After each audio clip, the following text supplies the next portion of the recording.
Today is February 25th, 2022. We are going to start this meeting with a prayer from Commissioner Manolo Reyes. Yes. Wait.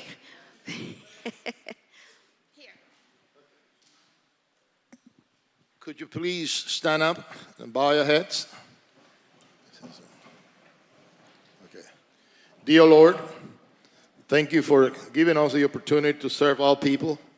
Please guide them so we can serve them for their own benefits and try to improve their quality of life, particularly those that need it the most, those that are in the lower end of our income.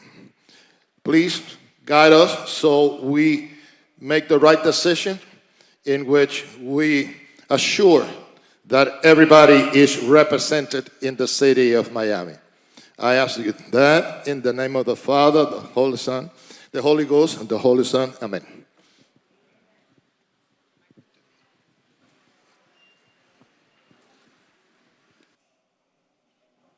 Commissioner, would you please honor us with the Pledge of Allegiance? Thank you. Thank you, Madam Chair. Please stand up. I pledge allegiance to the flag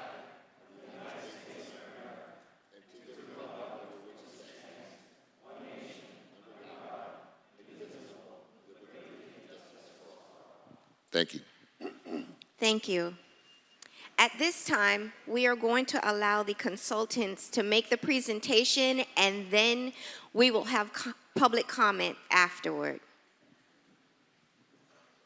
Mr. DeGrande.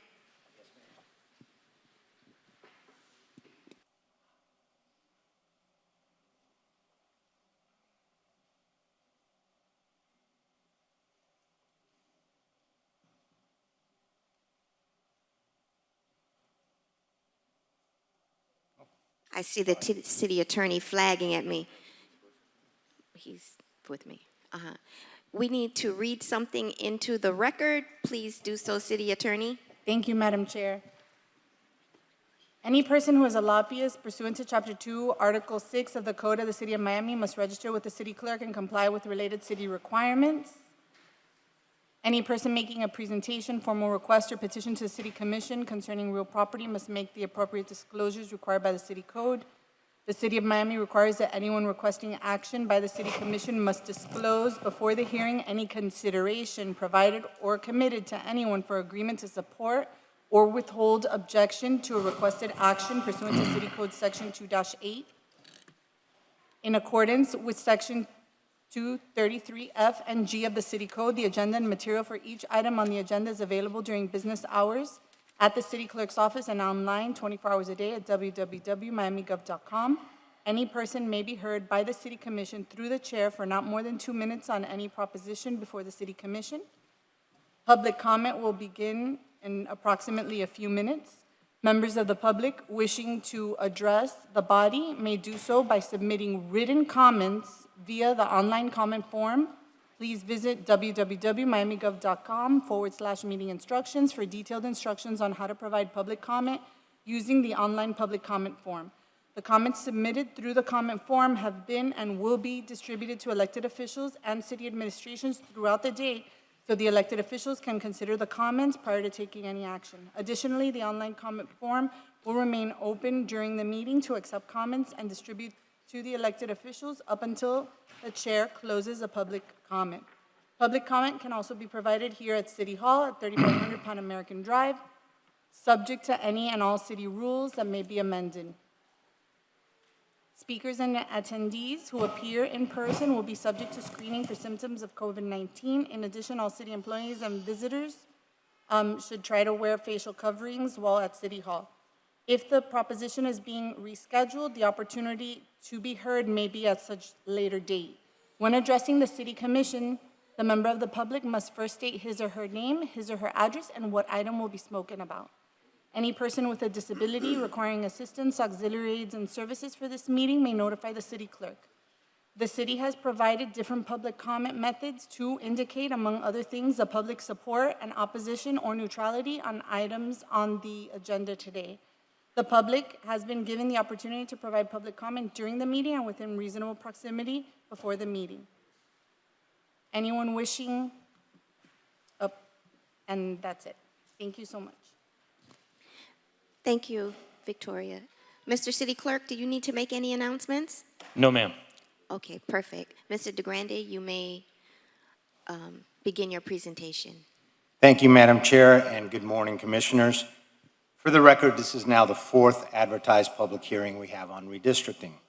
And per your directives on February 22nd, we provided each one of your offices with a detailed report on the revised plan that we will be presenting today.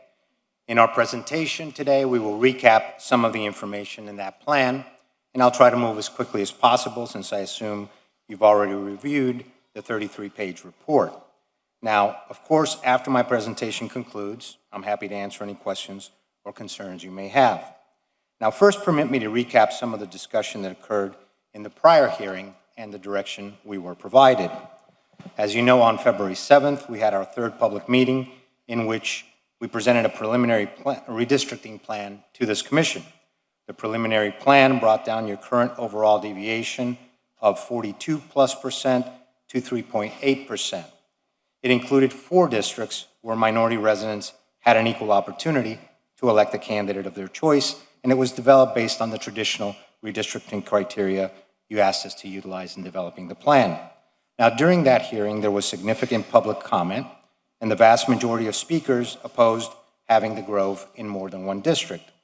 There was commission discussion on that issue, and a motion which in essence was to maintain US 1 as a hard boundary to D2 in order to maintain all of the Grove in one district.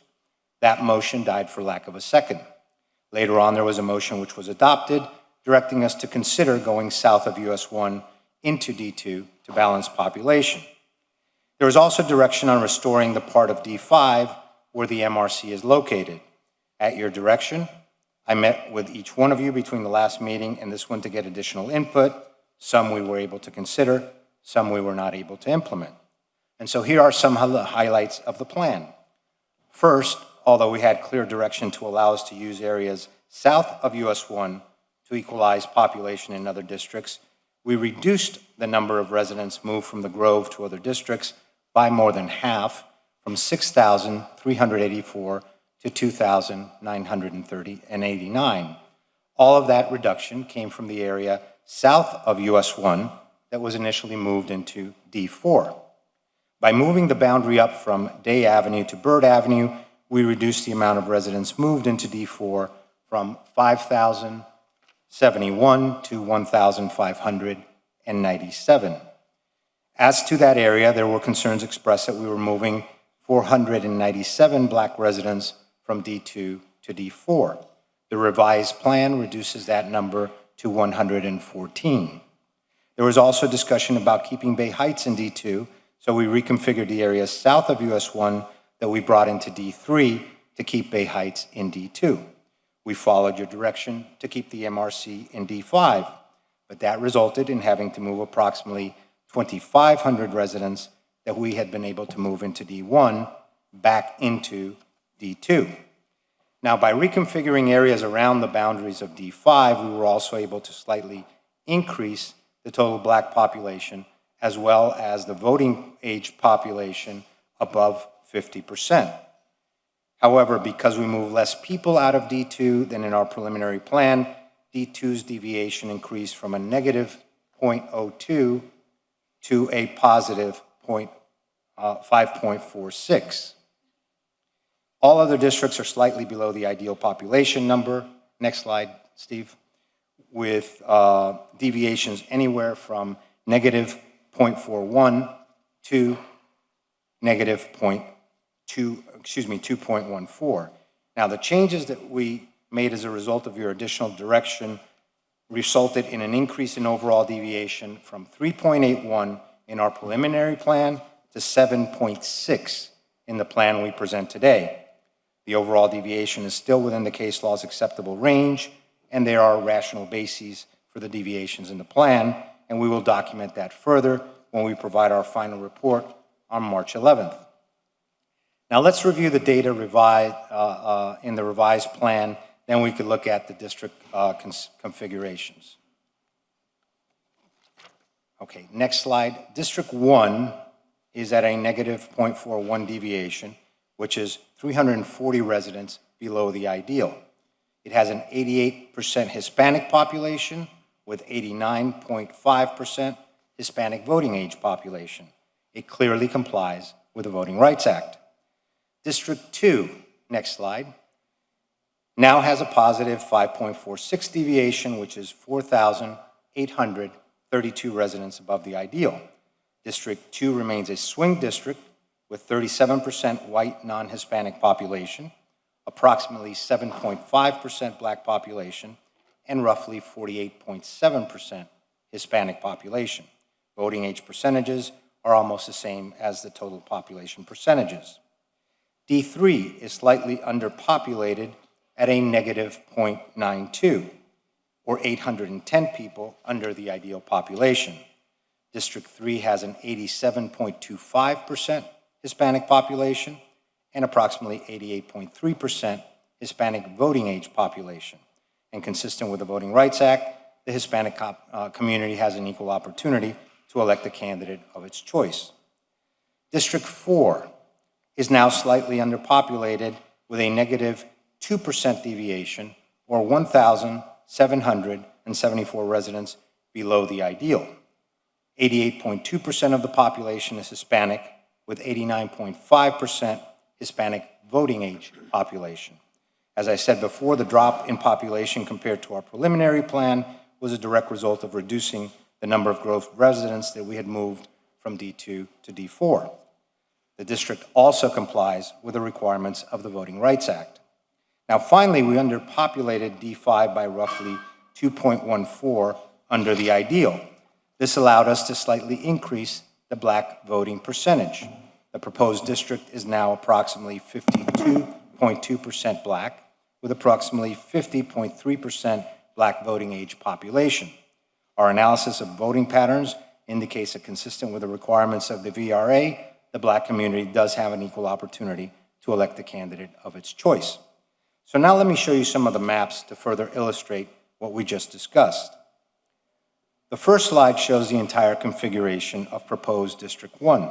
As you can see, it maintains the vast majority of the core of the existing district.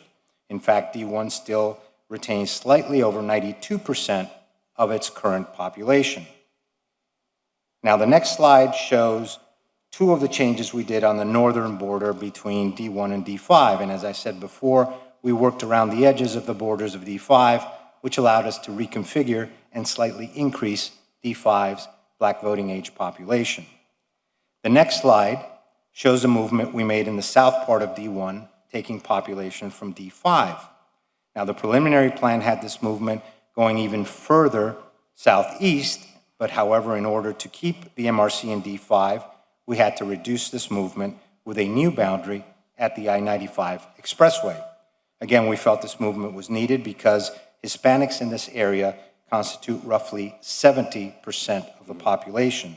Thus, they have greater voter cohesion, which is one of the factors you asked us to consider with D1 residents. Now, the next slide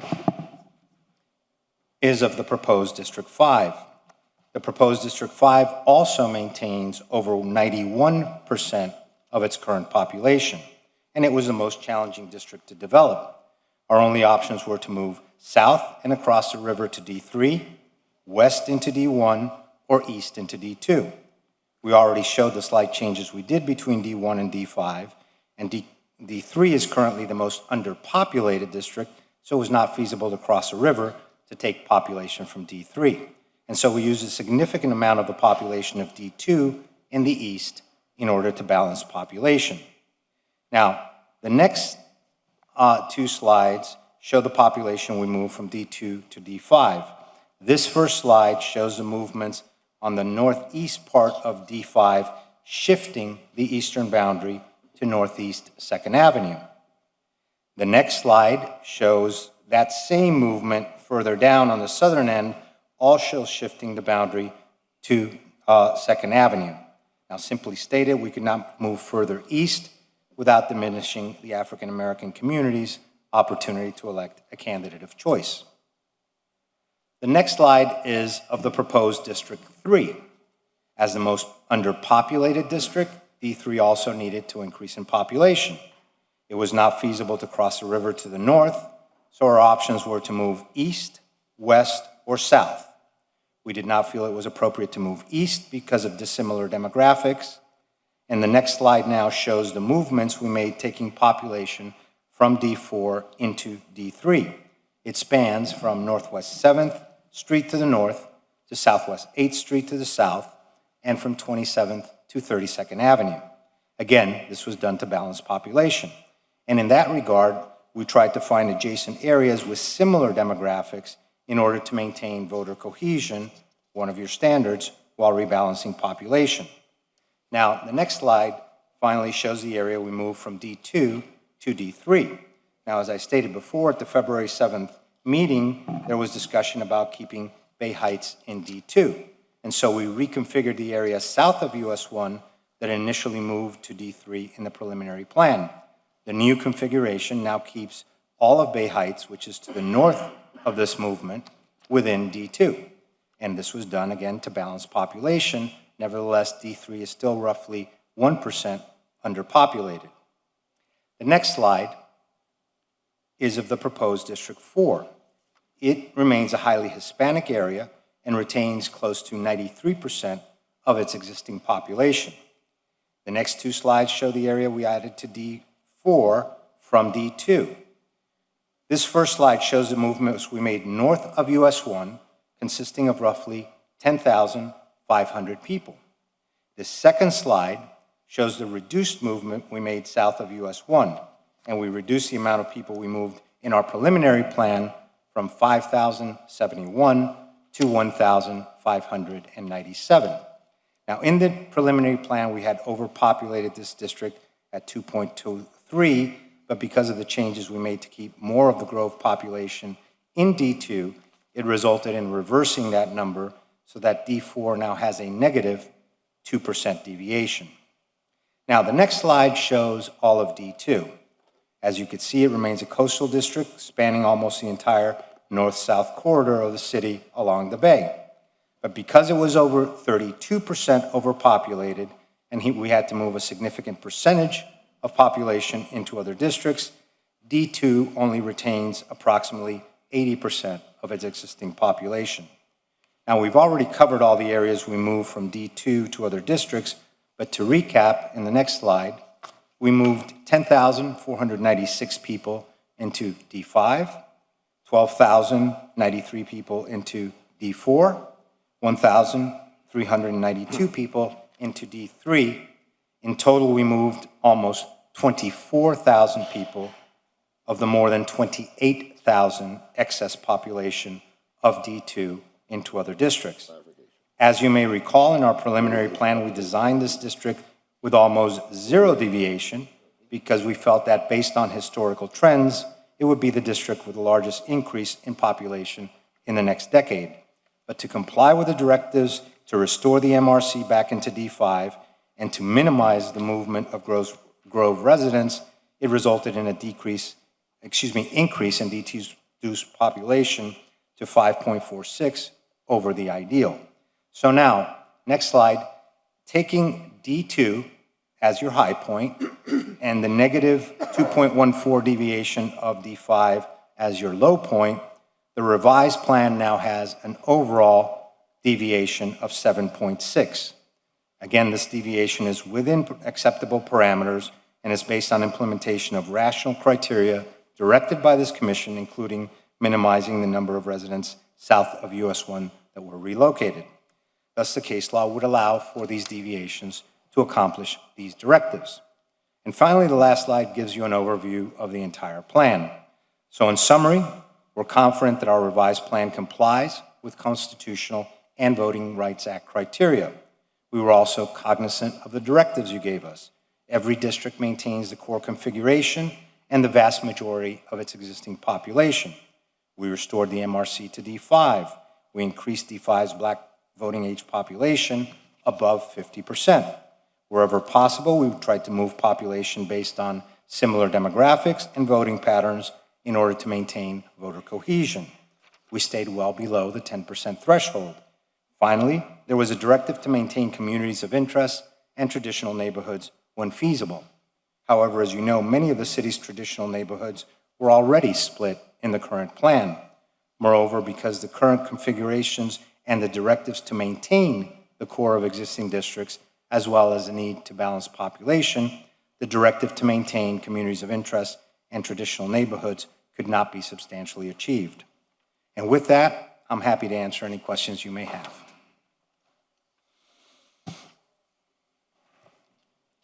I believe Commissioner Diaz de la Portilla would like to make a comment, clarification. A clarification, Mr. DeGrande. Your deviation ended up being 7.6%, correct? Overall deviation, 7.7. 7.6%. Did you overpopulate District 2? Yes, at 5.46. That shifted the deviation to 7.6, right? That increased. That raised it, increased Yeah, it. yes, sir. Did you plan out what's going to happen in the next 6, 8 years, 10 years into that deviation? Or do you think that deviation is too high because of what potentially can happen in the next 4, 6, 8 years? I've expressed my opinion, and that's why in the preliminary plan, I had it at 0 deviation. Of course. I've expressed my opinion based on historical trends. That is probably the district that is going to grow the most in the next decade. And so I put it in the preliminary plan at 0 deviation, but the directives that you all gave me resulted in increasing that deviation. So the follow-up, in your professional opinion, do you believe that that kind of deviation is too high and is District 2 overpopulated? Projecting over a 10-year period. Too high in the sense that it's okay for today. Is it okay for 2022, 2024, 2026, moving down the line? What I could tell you, Commissioner, is A, the deviation is within acceptable ranges, so it's legal. Today. Now, from a policy or practical perspective, you may very well see the same thing you saw in the last decade with that district being significantly, within 10 years, overpopulated. And that's, again, why I had initially put it at 0 deviation. Okay, thank you. If I may, Commissioner, and I think that's a very good question that you've asked. And it was one that I looked at it. My district, for instance, just in one development, that's right by Jose Marti Park, there's some 2,000 units, apartments and condos that are coming. 2,000. So even if you multiply just by 2, 4,000 more people. And that's in one development with several towers. You take along the river in my district. You take along 8th Street. You take along Northwest 7th Street. And it's a lot of big buildings that are coming up. So I feel safe to say that in District 3, it will more than keep up with the new population levels in the next 10 years. Now, going over in your district, I'm looking along the river, the types of development that you're having that are not fully full, and some are not fully built, and others that are coming into play in the next 4 to 5 years. You're going to have a significant amount of new people that are going to be living in these projects also in your district. Commissioner King, in the coastal areas that she has, will be getting increases. I'm not as familiar in that area, but she will be getting increases. Commissioner Reyes is the one that has basically the most homestead single-family homes by far, with the least amount of buildings and skyscrapers that could possibly be built. But still, in his district, along 8th Street, Flagler, there's quite a bit of construction that's coming into play. Excuse me, but right now, we have, and you know that, Commissioner Russell, there's in 27th Avenue and 27th and US 1, there's a huge development there, and along And 37th 37th, Avenue. yeah. And 37, there's a huge amount of housing units that or apartments that are going to be built there. Yeah, I didn't mention the one on my side, in District 3, because I'm hoping that that could be changed somewhat, but you're right. No, I'm saying that the development in District 3 that I'm having for Metro Rail, I didn't mention it, because I'm hoping that it's not going to be quite like the county ones. Commissioner Russell? Thank you, Madam Chair. I think you're right. This is a very healthy discussion because none of us have a crystal ball, but I think the paradigm on development in the city of Miami is going to shift from what we saw over the last boom. Let's say after the last crash in '08, everything that was built from then, you saw this massive District 2 downtown and Edgewater surge after Miami 21 changed. But the capacity is getting reached, and you've seen just by the SAPs that have been written, they're not happening in D2 as much. They're happening in Little Haiti. They're happening in Alapata. And the RTZ will be the biggest change of density and intensity that the county will do with unfettered, that's another issue we're dealing with at Commission, but that is all along the transit corridors that will affect, of course, District 4 on US 1 and District 3 when it gets to Vizcaya, and District 5 when it gets to downtown. That is all looking to be RTZ, massive growth outside of District 2, but I don't think any of us can actually predict what's going to happen. What I'd like to do now is open the meeting for public comment. And I'm asking, when you come up to speak, please, if you don't have to remain, give some people who are outside the opportunity to come in because the chambers are crowded today. So once you speak, if you can step outside to allow others to come in to speak as well, I would appreciate that. Madam Chairman, if I may request something of the chair, if we could ask of all speakers, if they could at least let us know, if they don't want to let us know where they live at exactly, what district are they from that they live in, so that we can get an idea of where the people that are speaking, what district are they from? Yes, please. That would be helpful to us. If you could just, you have to give your name. You don't have to say where you live, but if you would like, we would love for you to say what district you reside in. And you can give your address if you choose to, but you're not required to, correct, Mr. City Clerk? We can require it if Yeah. it's Yes. requested. We actually do, and it's been You allowed. require it? It's been allowed through case law. I see. Okay, there you go. So we Your could- name, your address, and if you could tell us what district you live Yes, in both. would be helpful for us. Thank you. Thank you. Good morning, Commissioners. Good morning, Chairman King. Good morning, through the Chair, Commissioners. My name is Carol Jackson. I do not live in the city of Miami, but I represent both branches of the NAACP, the South Dade branch of the NAACP and the Miami-Dade branch of the NAACP. And through that, I represent our members and constituents who live in all 5 districts of the city of Miami. I am second vice president of the South Dade branch of the NAACP. And I have a statement for you and a letter for you that I'd like to give to the clerk. The NAACP holds the right of Black communities to vote in conditions that result in its voice being heard as the greatest right this democracy offers. As such, the South Dade and Miami-Dade branches of the NAACP are greatly concerned by efforts to redistrict the West Grove. Since prior to the incorporation of the city of Miami back in 1896, West Grove has always been a part of the Coconut Grove, and we support keeping Coconut Grove together. Therefore, we oppose any effort that would dilute the Black vote within District 2, and we furthermore oppose any dismantling of the Black vote in District 5. Commissioners, thank you for your opportunity to speak. Chair, Thank you. If I may, just, I think we need to clear something up right from the beginning. The West Grove, in the new plan that's being given, is being kept intact.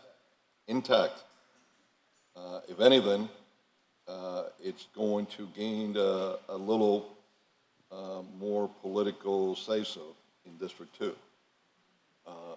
District 5 is not being deleted, it's being increased on the black vote, on the percentage. So both of your concerns are not there. I look forward to seeing the numbers. Thank you. Sure. Thank you. Sir? Good afternoon. I'm Tony Scornavaca. I live at 2630 Southwest 28th Street in Coconut Grove, District 2. Commissioner Reyes, Commissioner Carollo, Commissioner King, Commissioner Russell, thank you for serving the city of Miami. In regard to redistricting, Coconut Grove is our city's oldest community. It is one community. Redistricting can be accomplished 1,000 different ways. We have maybe 20,000 people in Coconut Grove, maybe 90,000 or more in District 2. Of the other 70,000 people in District 2, it's easy to accomplish the goals of the redistricting plan by moving other areas. US 1 is a logical boundary. It would be impractical to move around those pieces when they don't need to be moved. They could have drawn the line down 27th Avenue to the Bay. We could have had the Coconut Grove Arts Festival in 2 different districts. By the way, the commissioners, in my opinion, we did hear that these meetings were advertised. It was a surprise to this group. They may have been advertised, but we have pastors of churches and we have homeowner associations that the commissioners, you might want to try this, can reach out and talk to. You all would be very well received if you reached out to a homeowners group and asked to share your ideas, asked to share your redistricting plans, because although they were advertised, it was a surprise to the residents. So please, let's take another look at the plan. Let's keep Coconut Grove intact as one community. Thank you.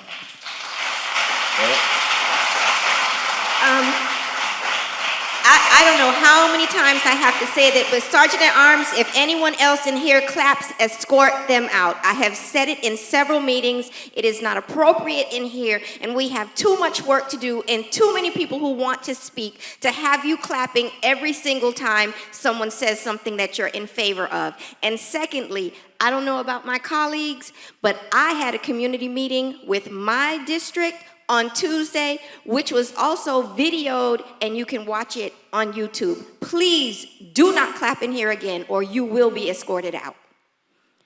Ma'am.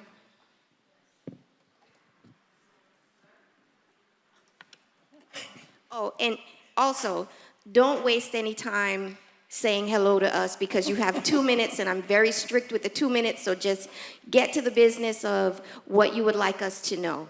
Okay. Thank you. You can hear me now. I had turned off the mic. I'm sorry. Okay. Welcome. I thought it was maybe No, just it me. wasn't you. It was me. It was me. Thank you. Okay, great. Thank you. My name is Carolyn Donaldson. I'm on the board of Macedonia Missionary Baptist Church, the oldest black church in the community. I also represent Grace Grove Rights and Equity, Inc. as their vice chair. And I also grew up in Coconut Grove. And back during those days, we were just the Grove. It wasn't East or West or any of those. We were just the Grove. And as the oldest continuous community in Miami-Dade County, I found it a travesty of the initial proposals to split up this community. And even though I'm hearing today that the resulting redistricting won't affect West Grove, and I'm actually glad to hear that. I hope that that ends up as part of the final plan, because it would have been a tremendous setback given the strides that we have made most recently. So I'm for One Grove. And I think we should stay as one unity. And if a result of that is that we see West Grove become the vibrant community that it was once when I was growing up, that would be amazing. Thank you. Thank you. Ma'am? Thank you. My name is Marlene Irvin. I've lived in Coconut Grove almost 40 years. I live at 3066 Washington Street. I am president of the Coconut Grove Park Homeowners Association and former president of the Women's Club of Coconut Grove. Thanks for the opportunity to provide comments today. I think we are all aware that Miami was seated right here in Coconut Grove, beginning with the first wave of immigration in 1825. Coconut Grove remains today, as has been mentioned, the oldest continuously inhabited neighborhood in Miami and Miami-Dade County. We wish you to keep the village of Coconut Grove united. We are also one of the few remaining historic landmark villages in Florida. I would like to go on record as being opposed to this redistricting proposal as it stands now. Upon initial review, it splits neighborhoods, it splits our commercial district, and it splits our historic West Grove. There has not been sufficient notice for residents to consider the unintended consequences that this plan could have. Alternative district boundaries are possible. I support the One Grove plan that keeps the Grove united in one cohesive unit. It unites neighborhoods previously divided, protects shared backgrounds and interests, simplifies leadership burdens, and anticipates growth. On behalf of Coconut Grove Park Homeowners Association, we wish to have the opportunity to analyze this proposal and its potential effects and ask that you carefully review this plan with stakeholders in a citywide forum and it be open to improvement, and that you be open to improvements to the proposal. We urge you to keep One Grove at US 1, keep our historic unified neighborhoods and organizations of the Grove, keep Coconut Grove's racial diversity, keep the link between North and South Grove, and alternative and better district boundaries are available. We ask that you be open to discussion. Thank you. Good afternoon. Good afternoon, Commissioners. My name is Andy Parrish. I live at 3940 Main Highway, which is on the Commodore Trail, in a house that once served as the Sunshine Fruits Company Inn, dating back to 1909. Today, One Grove and the citizens of the village of Coconut Grove North, South, Central, and Village West will demonstrate democracy in action, true democracy, where ordinary citizens of various colors, ethnicities, income levels, and political inclinations come together in support of One Grove, supporting each other and speaking with one voice. The citizens who will address you today will ask you to respect US 1 as the natural boundary for historic Coconut Grove, just as it has been ever since it was a dirt road with a railroad beside it. We will demonstrate for you, openly and with facts obtained by census experts hired by ordinary citizens with their own money, one, that there are other alternatives, better alternatives for redistricting than the one and only plan that your hired consultant has proposed as your starting point, and that you are now preparing to tweak. And two, that the African American residents of Village West Coconut Grove, the protection of whose voting rights are at the very heart of the Federal Voting Act, unanimously object to Mr. DeGrandy's proposal. Three, that any redistricting proposal requires adequate time and clear documentation as required by our government in the Sunshine Laws for meaningful citizen participation in the process. And four, finally, that dividing long-established neighborhoods into 2 districts and now 3 districts makes all citizen initiatives more difficult and is a bad idea, not only for the Grove, but for the whole city that you represent. We are One Grove, seeking one voice to represent all of us, with US 1 remaining as the boundary of historic Coconut Grove. Thank you very much, Commissioners. Thank you. Good afternoon. May I ask the clerk for the presentation, Madam Chairman? I'm sorry? Is it going to be 2 minutes? Yes, I'm going to speak for 2 minutes. Okay, anybody can speak for 2 minutes. If it's going to take longer than 2 minutes, someone can give you their time. No. No? 2 minutes? 2 minutes. It's your right. Go ahead. Yes, hello, Commissioners. My name is Charles Monroe, and I live in Coconut Grove at 3530 St. Gaudens Court. And, my great-grandfather came here in the 1870s, and he built a house and settled in Coconut Grove. And it's now a state park called the Barnacle. And back then, the Grove community was a community, and it was formed long before the city of Miami. And it was unique, and there were several things that made it unique. But above all, it was this diversity in its spirit, okay? And that's what formed its character.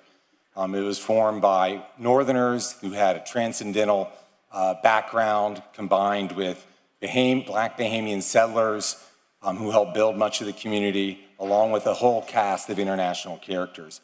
And this formed the spirit of a community. And the community, if you look at the map here, this is an historic map on the screen. It goes from Biscayne Bay, okay, all the way to US 1. And that's the historic community of Coconut Grove, and we need to preserve that as one community. And something else I'll ask you, hear a lot of people here talk today about how when you split into 3 districts, people are gonna have a hard time having a voice, okay? But it's gonna make your jobs harder too. How can you devote the time needed to understand a little sliver of Coconut Grove? I would postulate that whoever's the commissioner of District 2 is gonna know those areas way better than the commissioners in the other districts. And our citizens and our residents deserve to have commissioners that represent their interests and know them well. And then to the extent that they do get involved, those commissioners are gonna send those enclaves in the different directions, okay? You have one grove, you're gonna have one voice, you're gonna go in one direction. You have 3 commissioners involved, they're gonna influence development, they're gonna influence the services that are provided, and you're gonna send the Grove into 3 areas. So Thank you. The last thing is No, please. Thank you. Please. Thank you. What? Chair. Well, that's all. He's done. Okay. Good Good afternoon. morning. Good afternoon. Andres Altave, 1900 North Bayshore. I've been involved in advocating for different communities, including Coconut Grove, for a long time. I live in Edgewater, but I understand the other neighborhoods because I've been involved with them for a long time. And I understand that redistricting is always difficult and is controversial. That was expected. But in the proposal, technically, if you look at population, zoning, everything else, it could be technically appropriate. But historically, it doesn't look like it's appropriate because you have a lot of opposition. There is opposition in other neighborhoods, but especially in Coconut Grove, because the biggest point is that Coconut Grove has a history of community that will be destroyed. And if there is something that should be preserved, is that sense of community that Coconut Grove has and other districts don't. Edgewater is a fairly new neighborhood that doesn't have the history of Coconut Grove. Downtown, they have a lot of people that don't live there permanently. So it's the same situation. We can probably accept that Brickell has a history of community, but nothing so deep as Coconut Grove has. So what this has created is not so easy to create, and it's almost unanimous opposition to the division of Coconut Grove. Thank you. Thank you. Good afternoon. Good afternoon, Madam Chair, Commissioners. I'm Linda Williams at 3523 Charles Avenue, temporarily at 3517 Hibiscus Street. I've lived here, born and reared, for 68 years. To those who may be counting, I'm here today not as a single resident, but representing my community by way of Vice President, Coconut Grove Homeowners and Tenants, and Vice Chair, Community Advisory. I'm bringing their voices before you, and there are many, not just me. The Village West community has long been left out. Positive planning, revitalization, affordable housing, jobs, etc., etc. Yet you still come before us asking for your vote, for our vote. And in return, we're met with unmet promises and diminished hope. Now with the thought of dividing a few of our neighbors, families, and friends into another district prompts the concern of voter suppression. Because our small contribution to another district will certainly not change much for them. But then taking out of Village West those citizens will change or have a negative impact on us. Many politicians have relied on this small community to be taken over the threshold to victory. Finally, the Village West community has much history and provide the city of Miami a gift of inspiration, motivated talent, and vibrant character as we welcome diversity of cultures. We may not all get along. Thank you. But we are united. Thank you. Thank you. Good Good afternoon. afternoon. My name is Jihad S. Rashid. I live in District 2 at 2983 Washington Street, a 35-year resident of Coconut Grove, 20 years in the Village West. I've contributed significantly to the development of this community. I want to go on record to say any diminution of Coconut Grove will create other inefficiencies that this measure seeks to rectify. So we don't change one problem from another. Because of our culture, our history, and our topography, if we would change our representation, it would create great inefficiencies in government. And then I have to draw upon my civic lessons as a grade student, a grade school student. Government for the people, by the people. I've heard your consultant talk about the directions that was given to him by this commission, and we respect you, and we are deferential. But make no mistake about it, we are given the directions, and we are directing our representatives to find ways and means to address this problem without any diminution of our community by representation. This is no different than if it was gerrymandering based on race, because culturally, Coconut Grove is one. And to hearken from the late Ann Richardson, Texas, don't mess with Coconut Grove. Thank you. Good afternoon, Commissioners. My name is Javier Gonzalez, 3622 Solana Road, Miami, Florida. And the map before you is something that is well done in a redistricting. It takes a portion of what was District 2 and gives it to the proper district, which is District 4. I personally own property in that district and kind of grew up there. My first job was at Douglas Park, and I think I used to make 70-something cents an hour. It was really great. But I know the area very well, and that is something that is well done. Because when I ran for District 2, there was a lot of folks in there that didn't have the representation that they needed or required. And I remember going in there, they had changed the precincts, so we had voters that were voting in the wrong precinct. They were trying to go over there, and if you ever saw disenfranchised folks, Hispanics like myself, that were working hard and would get to the polling place and they were told, this isn't your poll, you have to go over there. The frustration that we felt and that I felt as a candidate was painful. It was sad. So by doing this, I commend you. This is the right thing to do. But now you're doing it to Coconut Grove.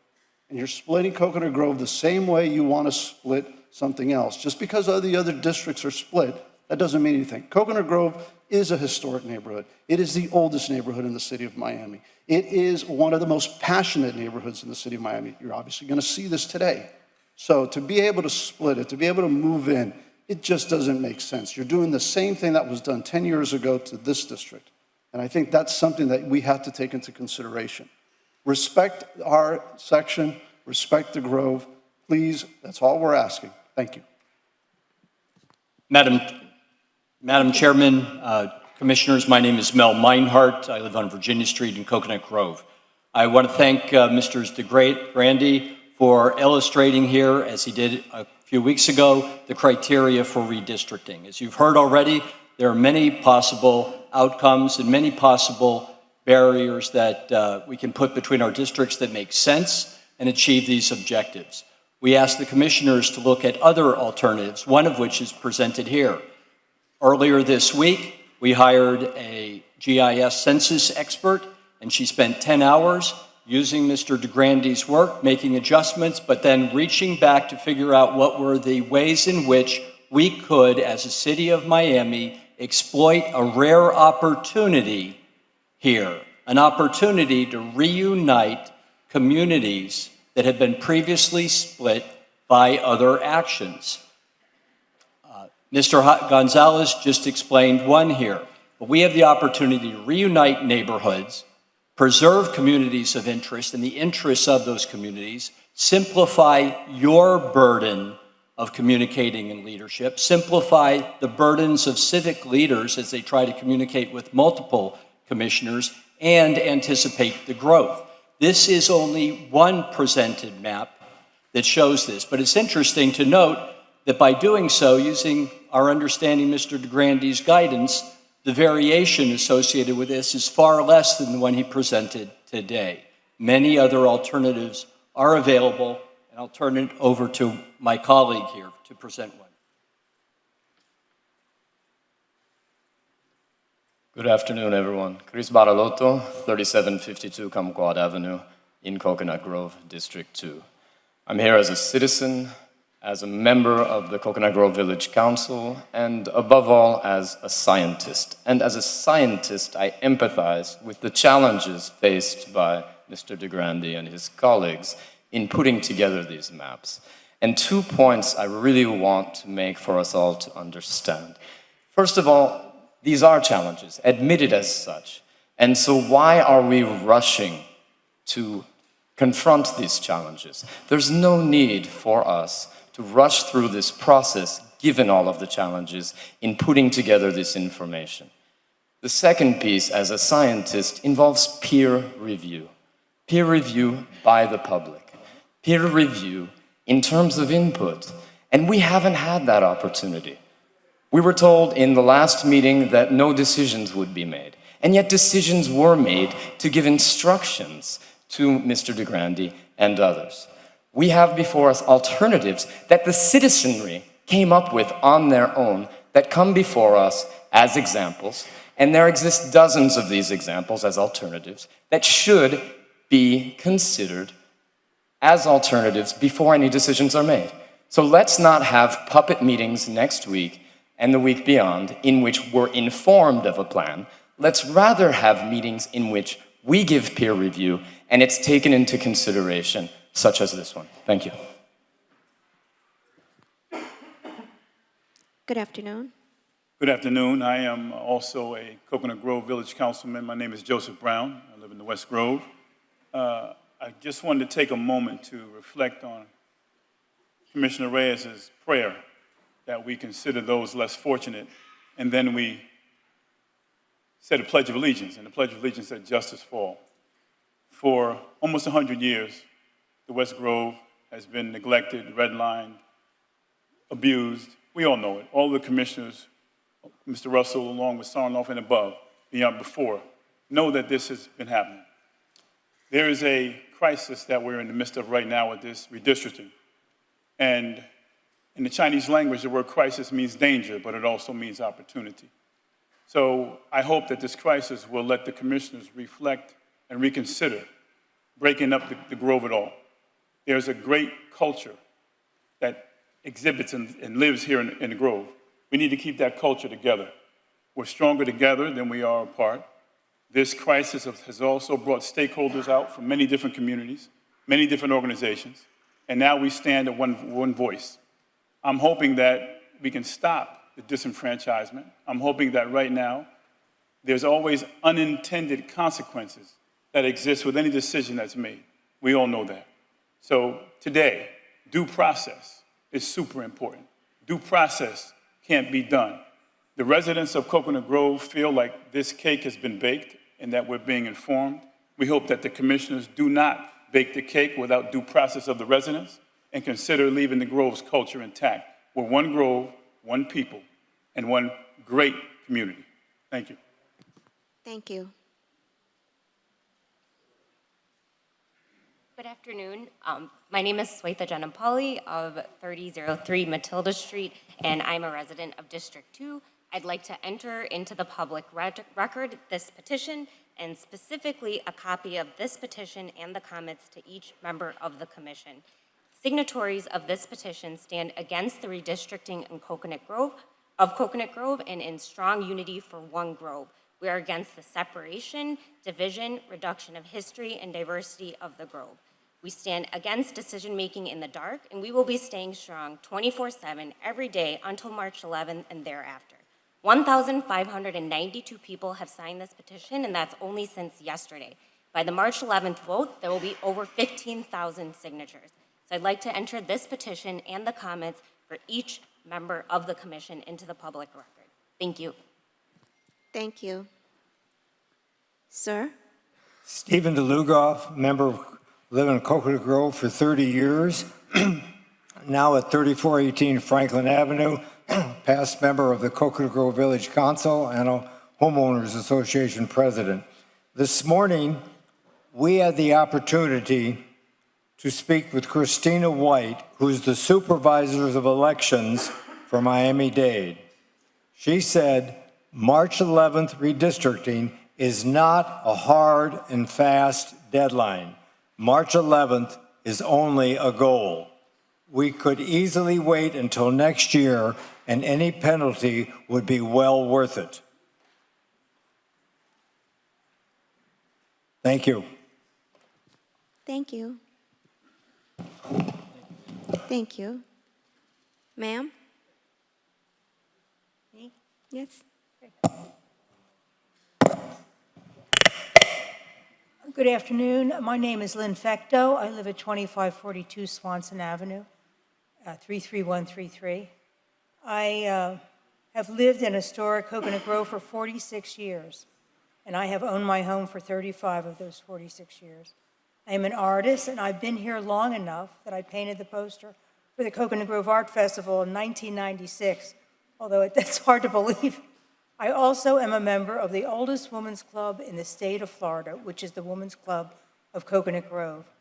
I care deeply about our diverse community and our historic village. Coconut Grove is the oldest permanent settlement in Miami-Dade. In 1919, it became its own city, but was annexed by the city of Miami in 1925. I oppose all changes to our boundaries. It divides our unified neighborhoods and civic organizations. In other words, changing the boundaries divides and makes us weaker. In my mind, it sounds like gerrymandering.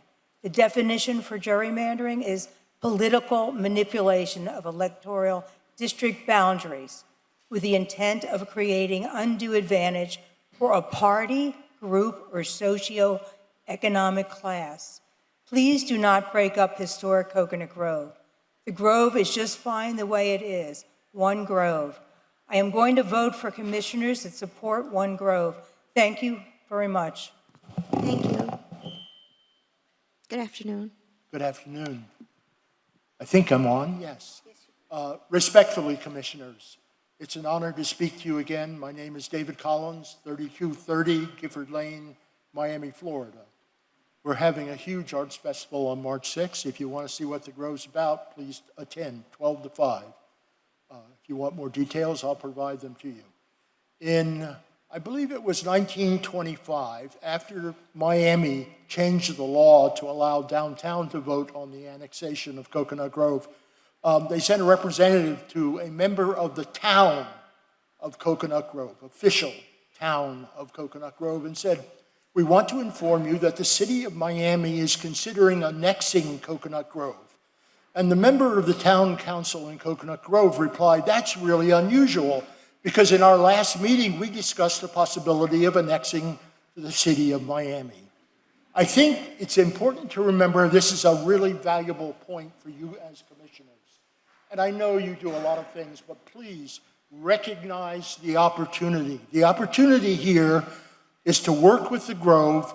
We've paid as citizens for different studies which have come up with alternative redistricting.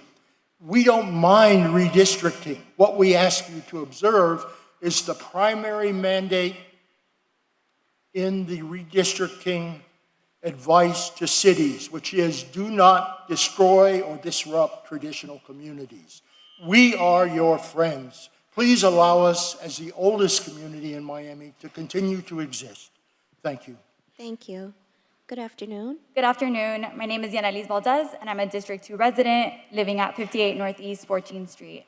I stand in solidarity with my fellow District 2 residents from Coconut Grove, uplifting the harm that splitting the neighborhood will have on our community as a whole. In addition to being a concerned resident, I work with Engage Miami, a nonprofit dedicated to civic engagement and education. We believe that government transparency and community input is imperative for these types of decisions. It is critical to have a conversation and allow room for questions and dialogue with residents so we can fully understand the impact of changes on our communities. I appreciate the mention that some of these meetings are already taking place. However, we as an organization follow this process very carefully, and we've actually not been aware of the community meetings that have happened, which is really unfortunate because we try to get our members, many young people across the city, many who are in District 5, for example, and unfortunately could not have the space to share. I reached out to each of you via email to ask that you carefully plan these district-specific meetings to speak with each of your constituents. I believe that the following is imperative. Please publicize date, time, and location of meetings widely, at least a week in advance. Connect with community organizations in the district to co-host the meeting and help spread the word. Make phone calls, knock on doors, and send notices in the mail to all residents. Post flyers with meeting information and local businesses that people frequent, like restaurants, grocery stores, coffee shops. Post on social media and send emails through listservs accessible to your office. I also want to mention that it's hard for people to come out here in the middle of the day, especially young people who are in school or who are working. So I want to make sure that these events are made in a time that's helpful for folks in the evenings and in the weekend. Like others have mentioned, we have time, so please take your time in planning, and please, please don't rush this process. Thank you. Thank you.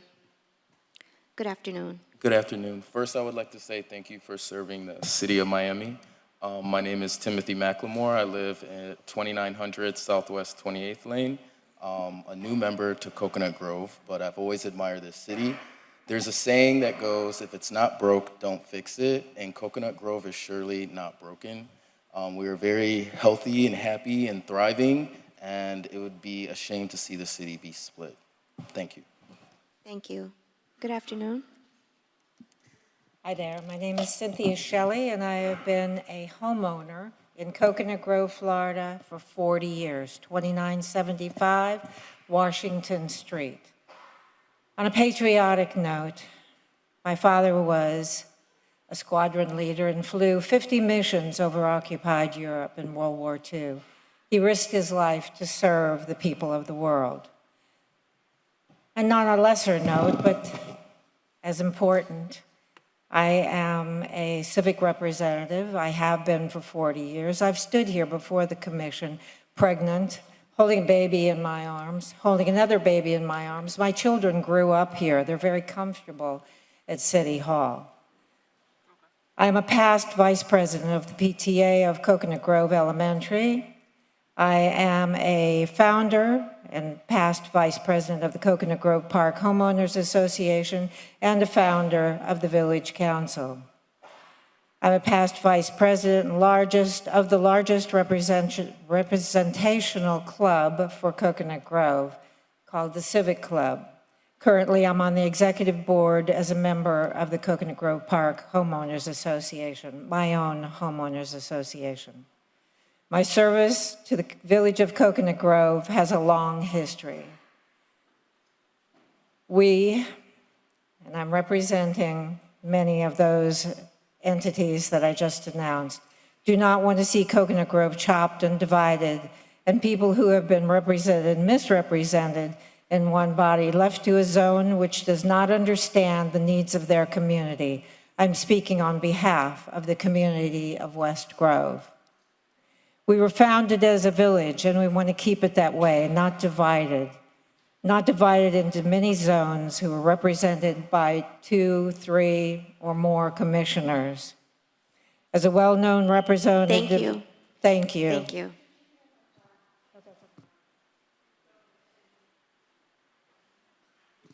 Good afternoon. Good afternoon. My name is Paula de Carolis. I live in Shenandoah. I am here as a resident. I am here to ask that when or if redistricting is necessary, that the premise and criteria for doing so protects neighborhoods from being divided or split into more than one commissioner district. Shenandoah has characteristics that are special, like many other neighborhoods, that define it. And being homogeneity, having one commissioner helps in keeping that. It is better for consistency and for process. I am not opposing redistricting if this is what is necessary, but I do ask that neighborhoods are not split, that outreach is done, and that the process of design and decision-making is granted the time and the study that it needs and merits. It should not be rushed. This decision will affect our lives and our livelihood.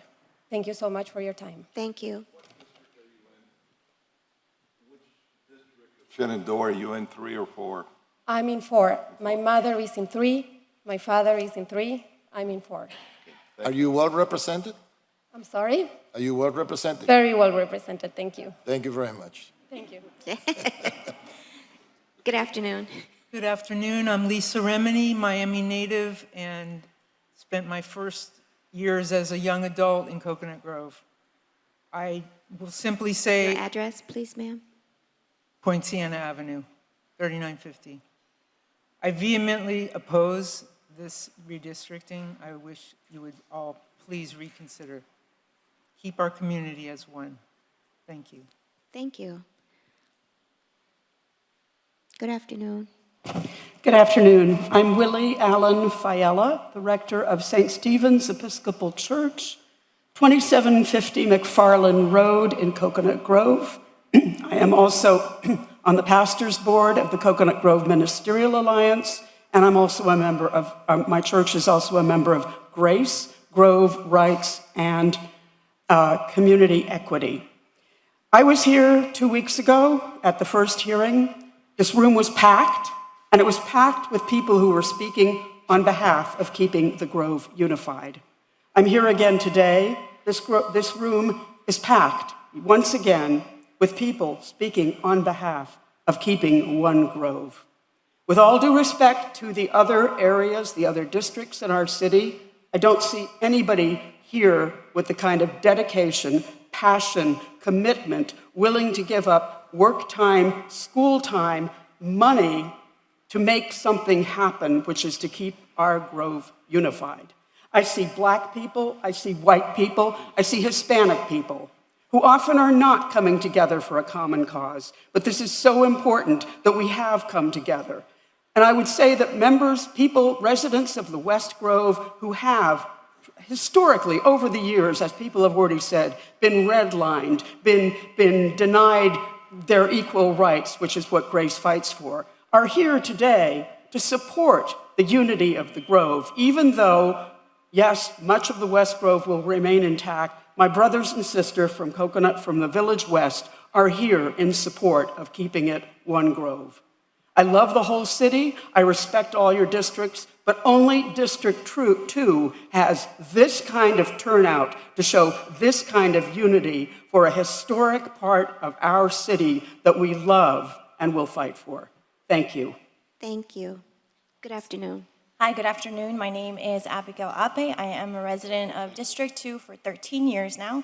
I reside at 1700 Bayshore Drive, but I also work with the residents of Brickell through the Brickell Homeowners Association, which is 35 towers here in our community. I do not envy your role. I know that you have a hard job ahead of you. You have a lot of different voices, a lot of different residents here to express themselves, and so I'm here to express myself on behalf of the residents of Brickell, as well as downtown. I think that the deadline for March 11 is too soon, and I think that we need to find a creative way to keep neighborhoods united, such as downtown Brickell and the Grove. I do not have a solution for you, but I do have my voice. And so I'm here to advocate on behalf of my neighborhood and here to be an advocate for those who cannot physically make it. And so I'm just want to say thank you for your service, and I hope that we're able to come to a unified front. And as I mentioned, I'm here to serve our community, so please use me and our association as well as our community. Thank you. Thank you.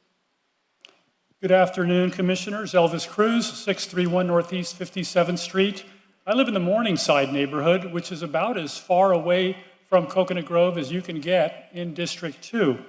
But today I'm here in support of my good friends and neighbors in Coconut Grove and their efforts to stay together in one district. I've looked at the alternative plan that was put forth by the neighbors, and I found it very plausible and credible. I'm not going to go into the reasons why the Grove should stay together. You've heard that many times already. And so to avoid being redundant and saving a lot of time, I thought we might try asking the question in reverse. Is there anybody here in favor of splitting Coconut Grove? So for the record, I don't see a single hand raised. Thank you so much, and I'd like to reserve the rest of my time for the next City Commission meeting. No. Hello, my name's Penny Tannenbaum. I'm here representing myself and my daughter, who I am the guardian for. I live at 1826 Fairhaven Place, Miami, so that is in District 2.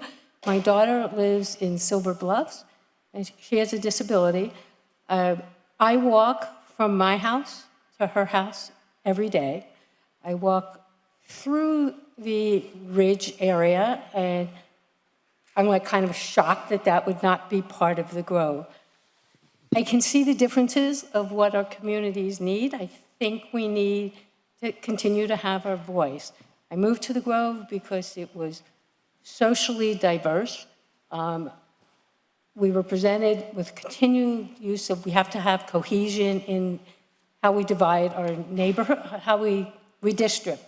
Well, cohesion to me, and I think to a lot of people here in the Grove, means keeping all this community spirit that you see here today, the economic diversity, the ethnic diversity, the racial diversity. That's cohesion to me, where the cohesion that would continue to be used seem to be pointing at something else other than our cohesion.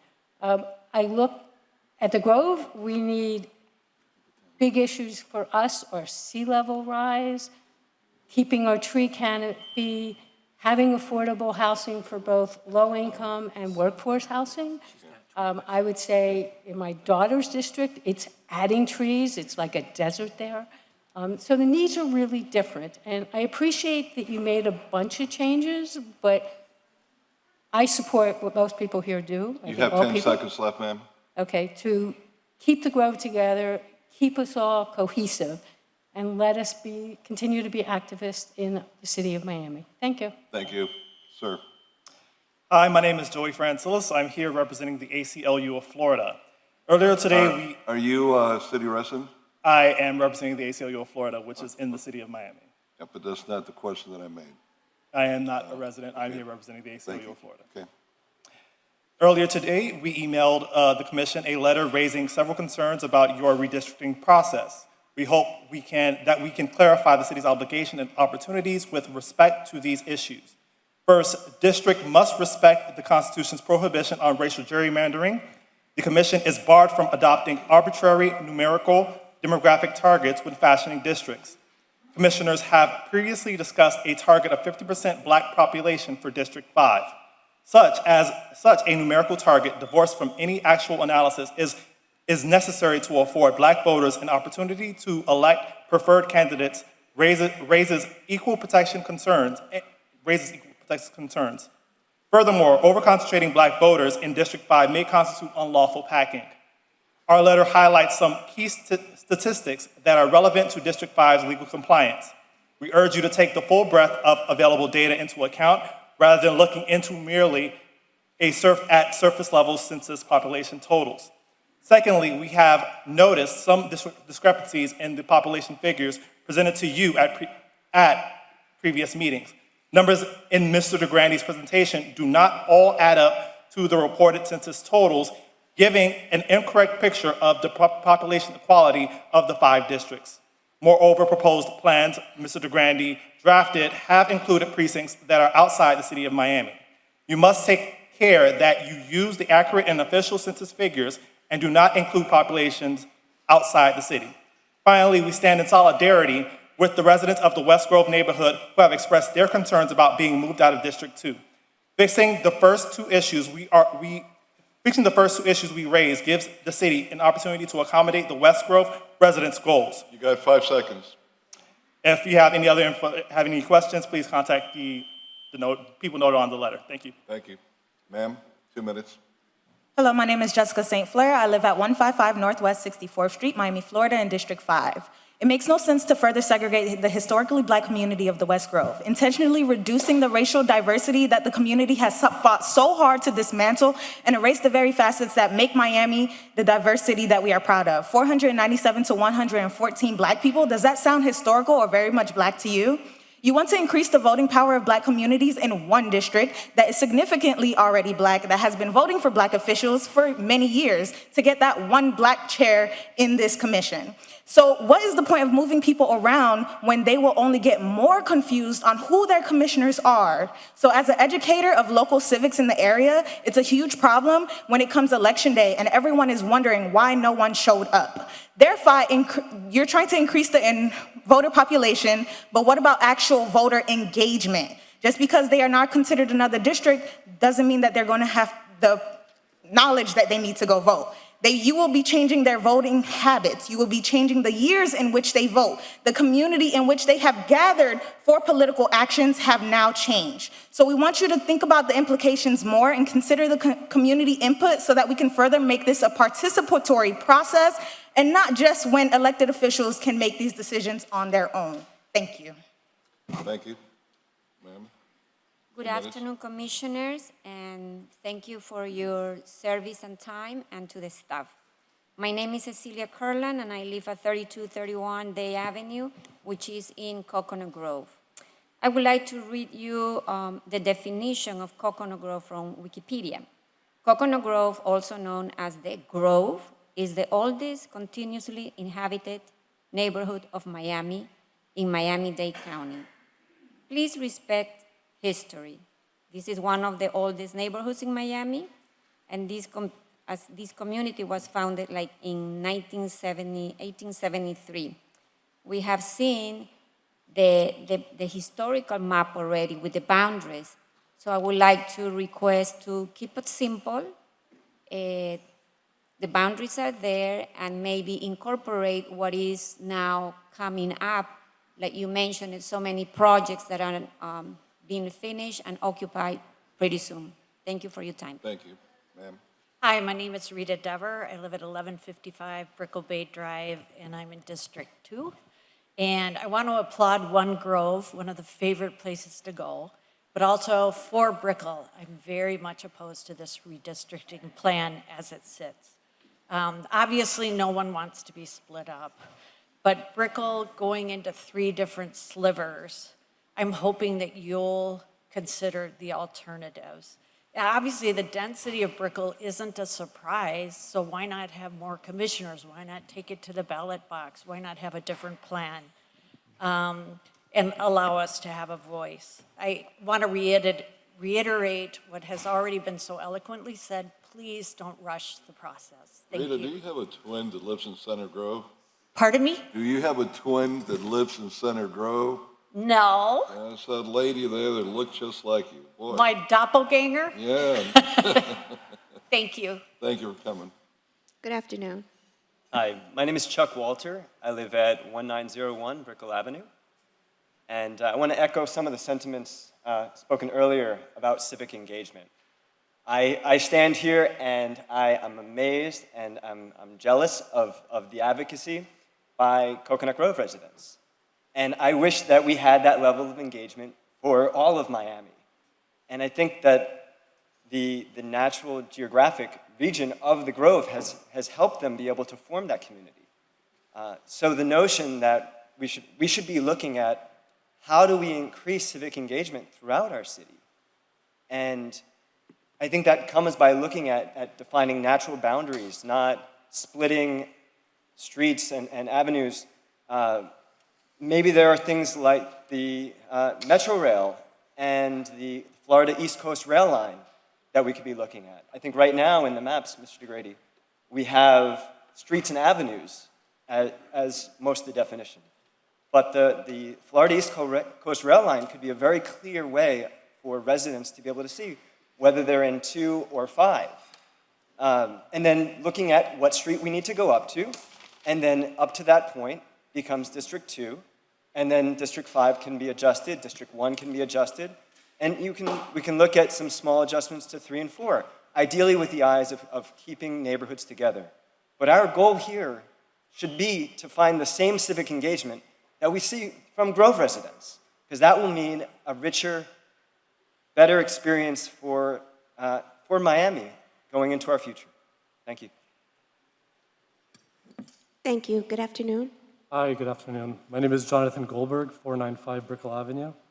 I'm a resident of District 2. I support the preserving of all communities. I'm a resident of Brickell and would implore you to focus the preservation of our community of Brickell and downtown as well.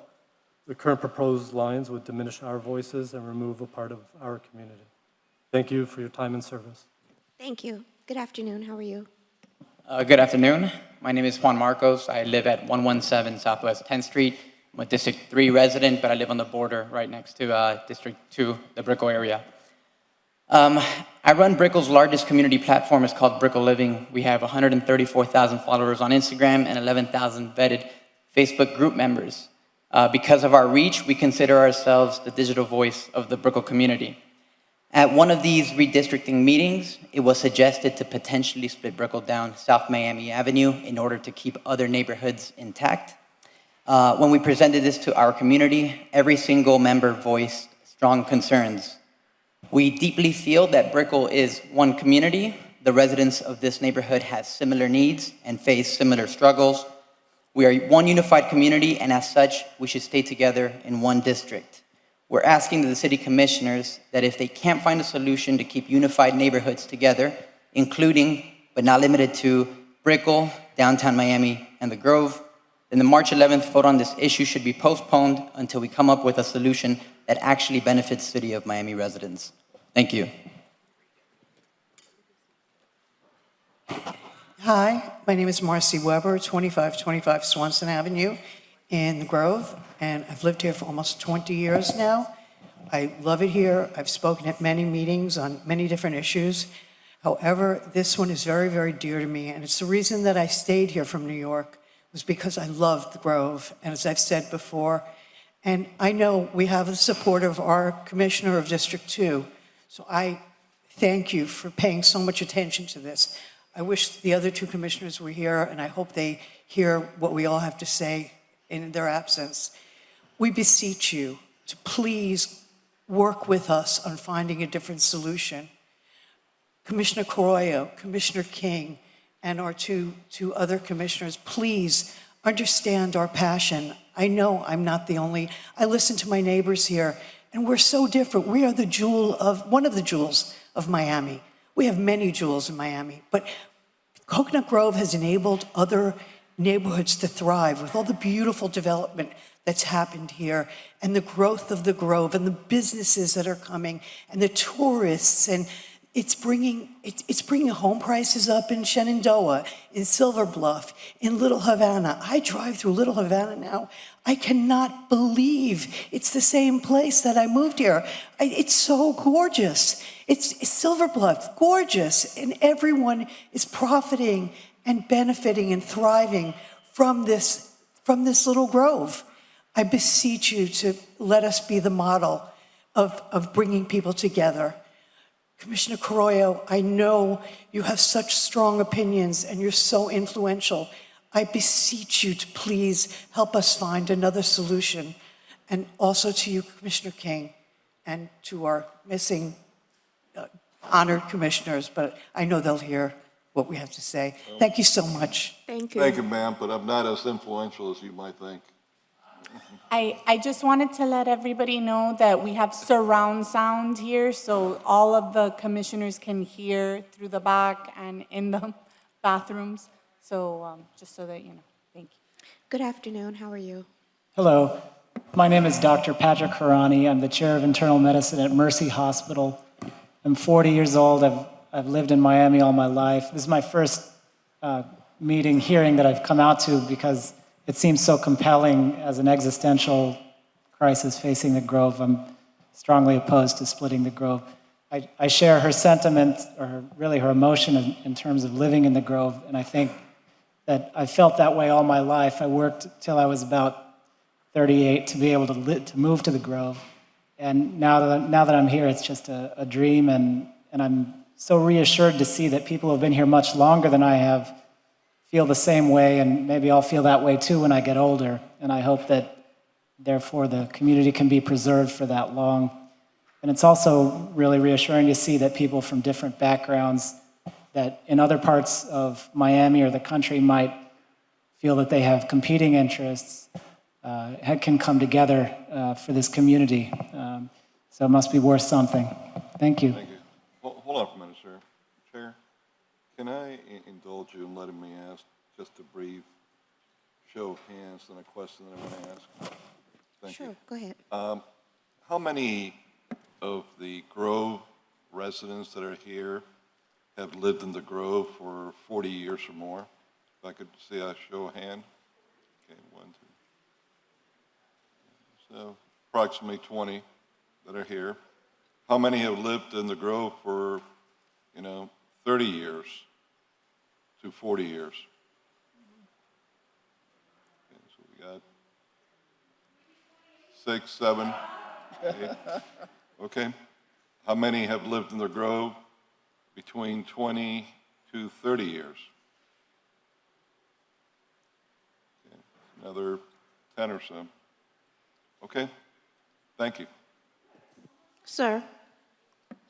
Good afternoon. Marcelo Fernandez, 3936 Main Highway as my business, 3637 Charles Avenue as my residence, a former Coconut Grove Village Council member and chair. And we got to cut to the chase, right? All this fluff. We know redistricting is needed. We know redistricting is what needs to be done to comply with all voting and democracy. But what we've done, what we've seen here has not been the real purpose for it. Commissioner Carollo, I know Commissioner Reyes and De La Portilla, to do the right thing. There are many alternatives here to do the right thing and to do the democratic thing to do here. And there's alternatives. I'm sure the attorneys can sit down and show you other plans that'll work perfectly well with all the compliance. You'll have all these people go away, and we'll do what's right. So please, we only need a few votes. And obviously, Commissioner Russell's also one that keeps the Grove. You guys talk, and this could go away in a matter of hours and do the right thing and the democratic thing is right to do. You know what it is. Thank you very much. Good afternoon. My name is Clarice Cooper. My address is 3735 Oak Avenue in Coconut Grove. I'm here on behalf of the Coconut Grove Village West Homeowners and Tenants Association, on which I am the president. I'm here to restate our opposition to the redistricting plan that's been presented before and the newly revised one, especially as it affects the truncation of Coconut Grove. We, as the oldest community, we need to stay intact. We've worked together our different neighborhoods through the years, and we have done this even though we crossed the racial, economic, and cultural differences that we have. We crossed those lines and we managed to work together. We did get to have resolved some of our issues right here in this chamber by working together, and it's very important that we do stay together as one Grove in one district, and I hope that's kept in mind when you decide that you're going to vote on this for us to have to live with for another 10 years, and we do hope that you take that into consideration. Thank you. It looks like 8. We're 2 years behind, more or less. Thank you. Good afternoon. Hi, Josh Abril, 3081 Oak Avenue. Been living in the Grove 13 years. Grew up down south and out west. The family's lived in District 3 since they got here in 1960, and they still do. My dad's still living in the house that they moved into when they got here. I've seen changes all over the city. I mean, we all have, especially over the last couple of years. But I think one of the biggest reasons why we see such a big Grove turnout is because I think there's a bit of a sentiment that we're being punished for population explosions that are happening in other parts of the district. And so I understand, I mean, I still count on my fingers. I can only imagine what Mr. Legrand is going through.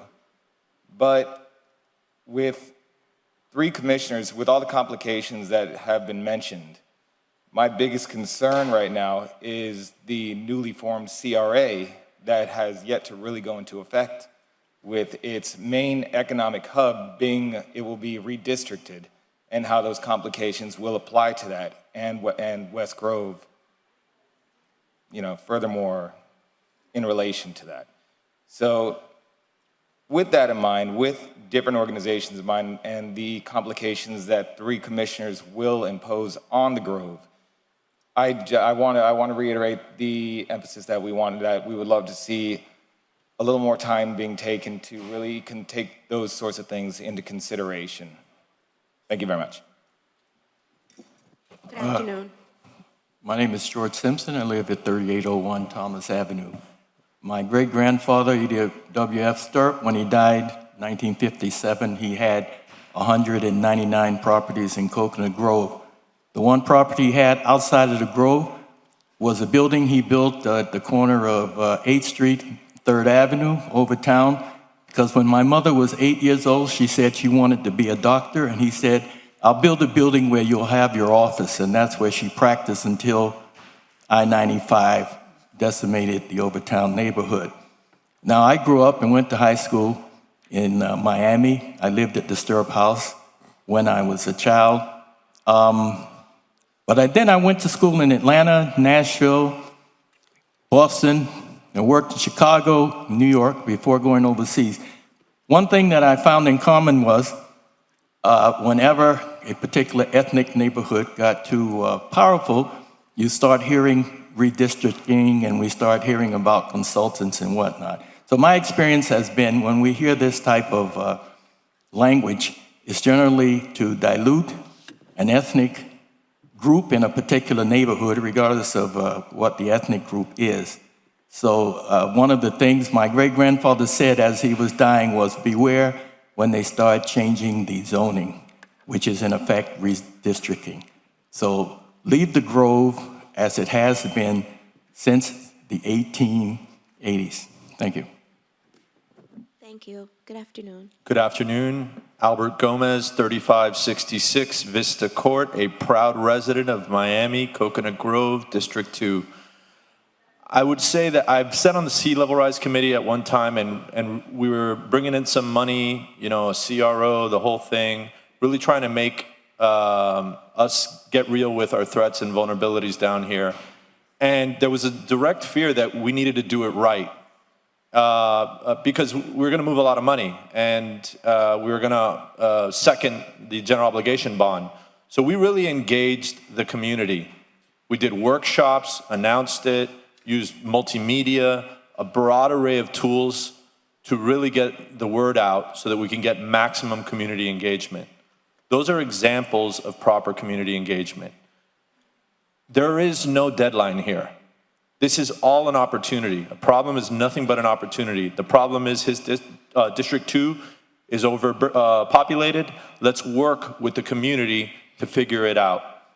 I am a Grove resident. I also am on the UN Advisory Board, the Chaplains Council. I founded the Bahamas Interfaith Alliance. I work with the Bahamian churches that are in West Grove and churches in the Bahamas. And I could tell you right now, they all talk about the Grove as truly being one. And my church is Christ Episcopal in the West Grove, right there on the border, and we help West Village residents. That is my experience. That can't be taken away. That's what I'm fighting for. I want you to honor that. The fact that we have cohesion across economic barriers. You know, certain people don't have opportunities. West Grove and certain areas of the Grove were blighted. And they were blighted from past negative things that were done to it, whether it be prospecting or what have you. We have an opportunity to take advantage of our citizens. Thank you. Good afternoon. Jerry Schuman, 2926 Southwest 30th Court, Coconut Grove. I've been here almost 60 years, 50 years in the same street. The district is going to go into District 4, which is my district where I'm living, and we strongly oppose, and all the neighbors who live in the area strongly oppose. And as you can see, this is all about One Grove. We all oppose. So we just ask you, please look at this again. Doesn't need to be rushed. US 1 is the obvious border. Take a look at it again. Thank you for your time. Thank you, Mr. Croyle. Thank you. Good afternoon. Yes, hello. My name is Frank Dosa. I am from 950 Brickell Bay Drive, and I am bringing another dissenting voice to this thing coming from Brickell. I am very jealous of Coconut Grove, which is a beautiful neighborhood, and they are having such a mobilization here to save a neighborhood, and it needs to be saved. They need to stay one. The same thing is also in Brickell. Brickell is one community. We are facing the same issues. We are a highly walkable community where we constantly do things walking. There is no sense in splitting Brickell between different districts. We are already quite neglected as a district, as an area, and we should be actually better treated, and we should have only one commissioner. We should be in one district. Now, District 2 obviously is getting bigger and bigger, and it is just like too spread. I mean, it's going from Coconut Grove all the way to Morningside. These people have different needs. These people have different communities, different way of life, and it should be treated differently. I'm going to finish with a suggestion to the Commission. If you are going to enforce the 2 minutes rule, then it will be nice to invest in a timer, so when somebody is talking, he knows that we don't have too much time. This redistricting thing is extremely important for Miami. Take your time. Instead of playing with numbers, ask these people, these consultants, to play with communities. They should see the different communities in Miami and find the district that will respect the border of these communities and make sense. The rest doesn't make sense to split people because you're going to move 100 people from this place to another place. In my building, we have 2,500 person, and I'm the vice president of a condo. We cannot move people from one side to another side. It has to be done better. Thanks. Thank you. 157. I have a timer here. So for those of you who aren't aware, I have a timer here. The first bell you hear, you have 30 seconds left to speak. The second bell you hear, your time is up. So we are monitoring the time. Thank you. Good afternoon. Good afternoon. Katrina Morris, 4130 Liebeyer Avenue, District 2. I'm opposed to the current redistricting plan. It breaks up the traditional neighborhood of Coconut Grove unnecessarily. Furthermore, the public was not given the opportunity to see alternative plans, nor were they given any workshops or a chance to engage in the dialogue with the public staff or officials before the single draft plan was presented on February 7th. This is a blatant disenfranchisement of the constituents of the city of Miami. After reviewing the commissioner's statements, it is clear that the intent of Commissioners Diaz de la Portilla, Reyes, and Carollo appears to be to break up the Coconut Grove voting bloc. They gave the directive to preserve existing neighborhoods but continue to say where feasible. When given examples of neighborhoods that should be kept together, they gave Alapata, Flagami, Wynwood, and Overtown as examples of what to break up. Hypothetically, they were turned over and over to the Grove. Why? Commissioner Diaz de la Portilla said he wanted to see, quote, how far DeGrande could go and still defend it in a courtroom, end quote. On November 18th, Commissioner Diaz de la Portilla suggested they have one meeting on December 5th and then have a beautiful Christmas and then come back maybe in February. He said he wasn't there yet.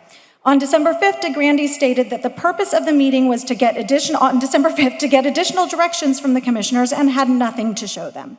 Raleigh, North Carolina, with a population of $464,000 and 5 districts, started the process with the same census on November 2nd, offered 3 options to residents, had at least 2 public study groups, and 4 community meetings regarding the plan, all by February 23rd, 2022. On December 9th, no new criteria were added, but the desire to break up Coconut Grove was reiterated. Why? Governments, the Declaration of Independent States, derive their just powers from the consent of the governed. Thank you. And I'm submitting. Thank you. Sure. And I'm submitting Raleigh. Good afternoon. How are you? Yes, John Snyder, 3980 Hardy Avenue. I'm representing the South Grove Neighborhood Association, of which I'm the president. We are opposed to this redistricting plan. We think there are better alternatives. I think two of them have been presented today. One of them even reunites an additional neighborhood.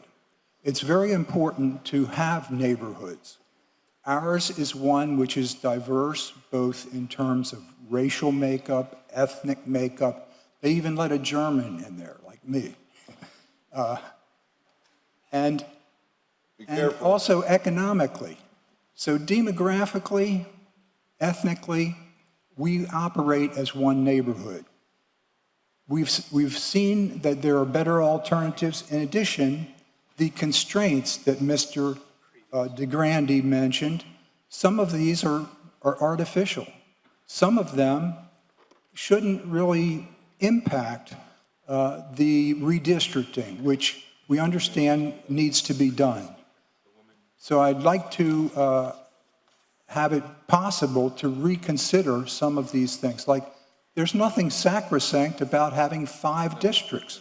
Most cities of the size of Miami have more representatives than 5 on the governing board. Thank you. Thank you.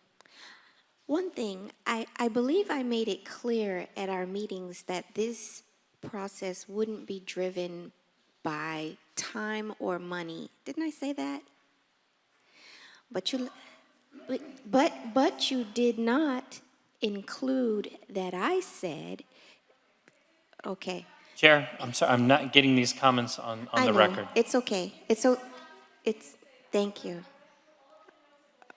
Okay. Thank you. Okay. Gotcha. He's going to remove you. He's going to remove you. So I just want to reiterate, based on her comments, that I did say that this body would not rush this process. We would not be driven because of trying to save money, that we would do our best efforts to make sure that this process was as fair and as baked as it possibly could be. None of us wants this to happen. This is driven because we are required to do so. And each commissioner was given the opportunity. We received this presentation, just as it was said in the last meeting, Tuesday before close of business, and each of your representatives, if you make another outburst, he will remove you. Each of your commissioners has the opportunity to share this information with their constituency, as I did with mine. So everybody is aware. We are not trying to hide any information from any of you, and we want your input, hence this meeting and others, and there are more meetings to come, I am sure. Sir? Oh, ma'am, is it your turn? I'm sorry. Go ahead. My name is Sue McConnell. I'm the president of the Village of Center Grove, and what I'm going to say is not to disparage anyone or upset anyone, but for 10 years, I came to every commission meeting until the pandemic. I know how it's run. To sit here and listen to all these people say how heartfelt they are about the situation, and to have one commissioner not sit in his chair is hurtful. This is why we vote for people. I know Commissioner Reyes left for 5 minutes, and I understand that. But to not sit there the whole time bothers me a lot. I mean, this is important to us. Coconut Grove, we're a family, we're a village, we're a fishing village, sailing village. It means a lot to us, and I just want to say that. We vote for you because you represent us, and that's what we'd like. And you can be in your office, but you can be working, you can be on the phone, you can be driving to the beach. We don't know. Thank you. Thank you. Good afternoon. Hi, my name is Adam Asbury. I'm a Grove resident, District 2. I'm very happy with where everything is going, where everything has been. My whole life, I've lived here in Coconut Grove. My grandfather's from the Grove, my mom's from the Grove. To come after and change the voting in the districts, it's like taking our identity.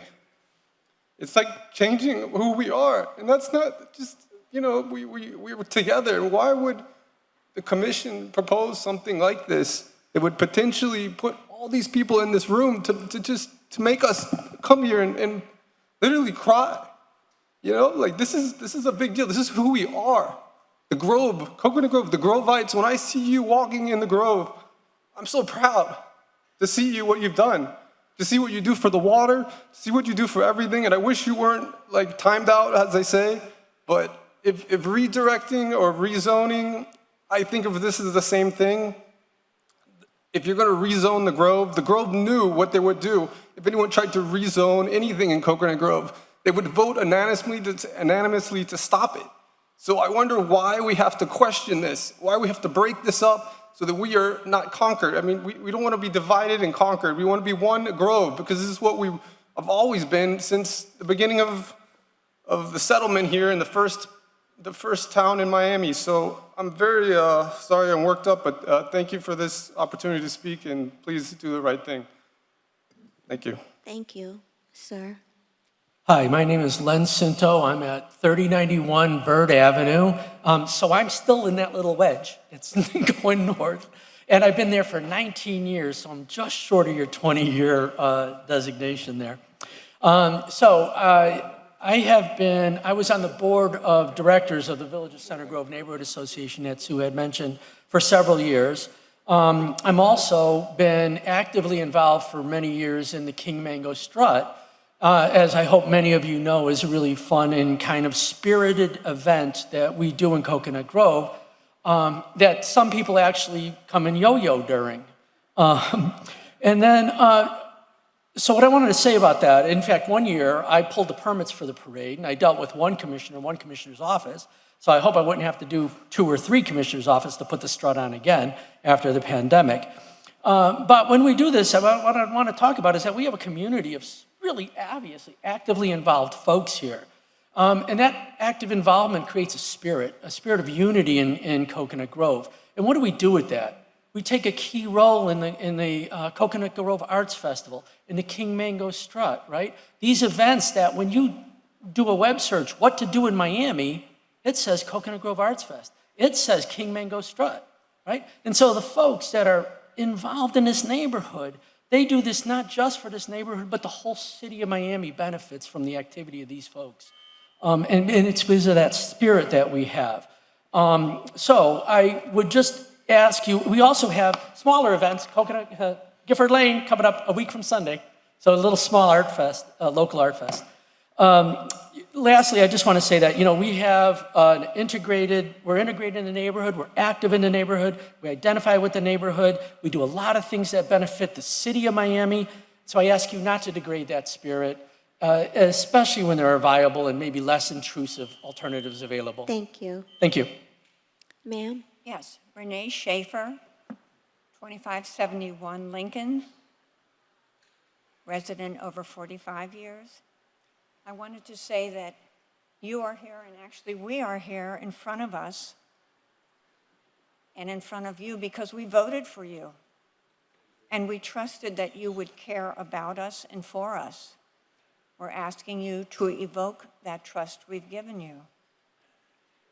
We know that there is a question, a problem to be solved, and we know that you've got the burden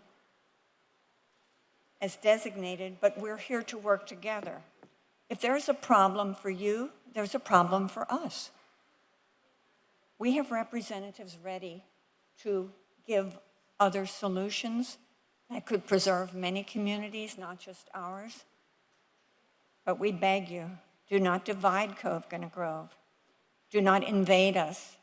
Do not make us divisional. We wish to remain one historically and as we are at present. Do the right thing for the people and for Coconut Grove. Thank you. Thank you. Good afternoon. Hello. Hi there. My name is Cherie Cole. I live at 2915 Jackson Avenue in the Parisian Village. We have the just joy of having a little park on our street with a gate so the little ones can't run out. I am so proud to live in Coconut Grove, and I vehemently oppose this redistricting. I think of the Grove sometimes as being called the Groovy Grove, and I can remember walking to Eskel's Clogs to buy my clogs. We are proud of the uniqueness of our community. I would ask each of you to very thoughtfully and timefully consider the uniqueness of Coconut Grove and the rich history we have of being one of the oldest communities in Miami. That is of value. I am begging you not to take away that rich history and split us up, and along with many other people that are here. I would also say to you that we are a diverse community that cares deeply for each other. We do things crossing over neighborhoods, filling a community fridge, baking birthday cakes, all kinds of things go on quietly in the Grove. That is a neighborhood. These are people that care deeply about each other. It's not just about redistricting.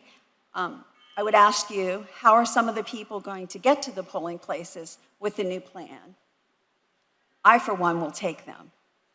They will have their vote. I would just end by saying, the Grove is not broken. You don't need to fix us. There are plenty of other things for you to fix in the city of Miami. So I would ask you to leave us one Grove. You've got so many other things to fix. We are not broken. Thank you. Thank you. Good afternoon. Good afternoon. My name is Mickey Murcell. I live at 2542 Swanson Avenue.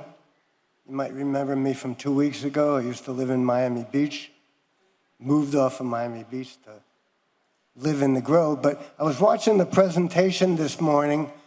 I saw a lot of numbers, and it reminded me of my job for 40 years, and I played with numbers. It was strictly numbers, but behind those numbers were people. And then I look out in the audience, and I listen to the people talk, and there's black people, white people, old people, young people, Democrats, Republicans, and this is one of the few times in recent years that I've seen people unite, no matter what they are, who they are, for a common cause. And I know there's a job that has to be done, and all I'm asking you to do is look at the people and look at the zeal that's coming from these people and me and these people, and like the other person said, do the right thing for the people. Thank you. Hi, John Dolson. I reside at 4205 Lennox Drive, Coconut Grove. I want to address all the commissioners on this. I'm sorry we don't have all five here, because I've heard all of you over and over talk about the importance of a participatory government, the local interference. I even heard that on the prayer today from Manolo Reyes. But I also heard on February 7th some very disturbing things. A quote, the people who oppose this split are only a vocal minority.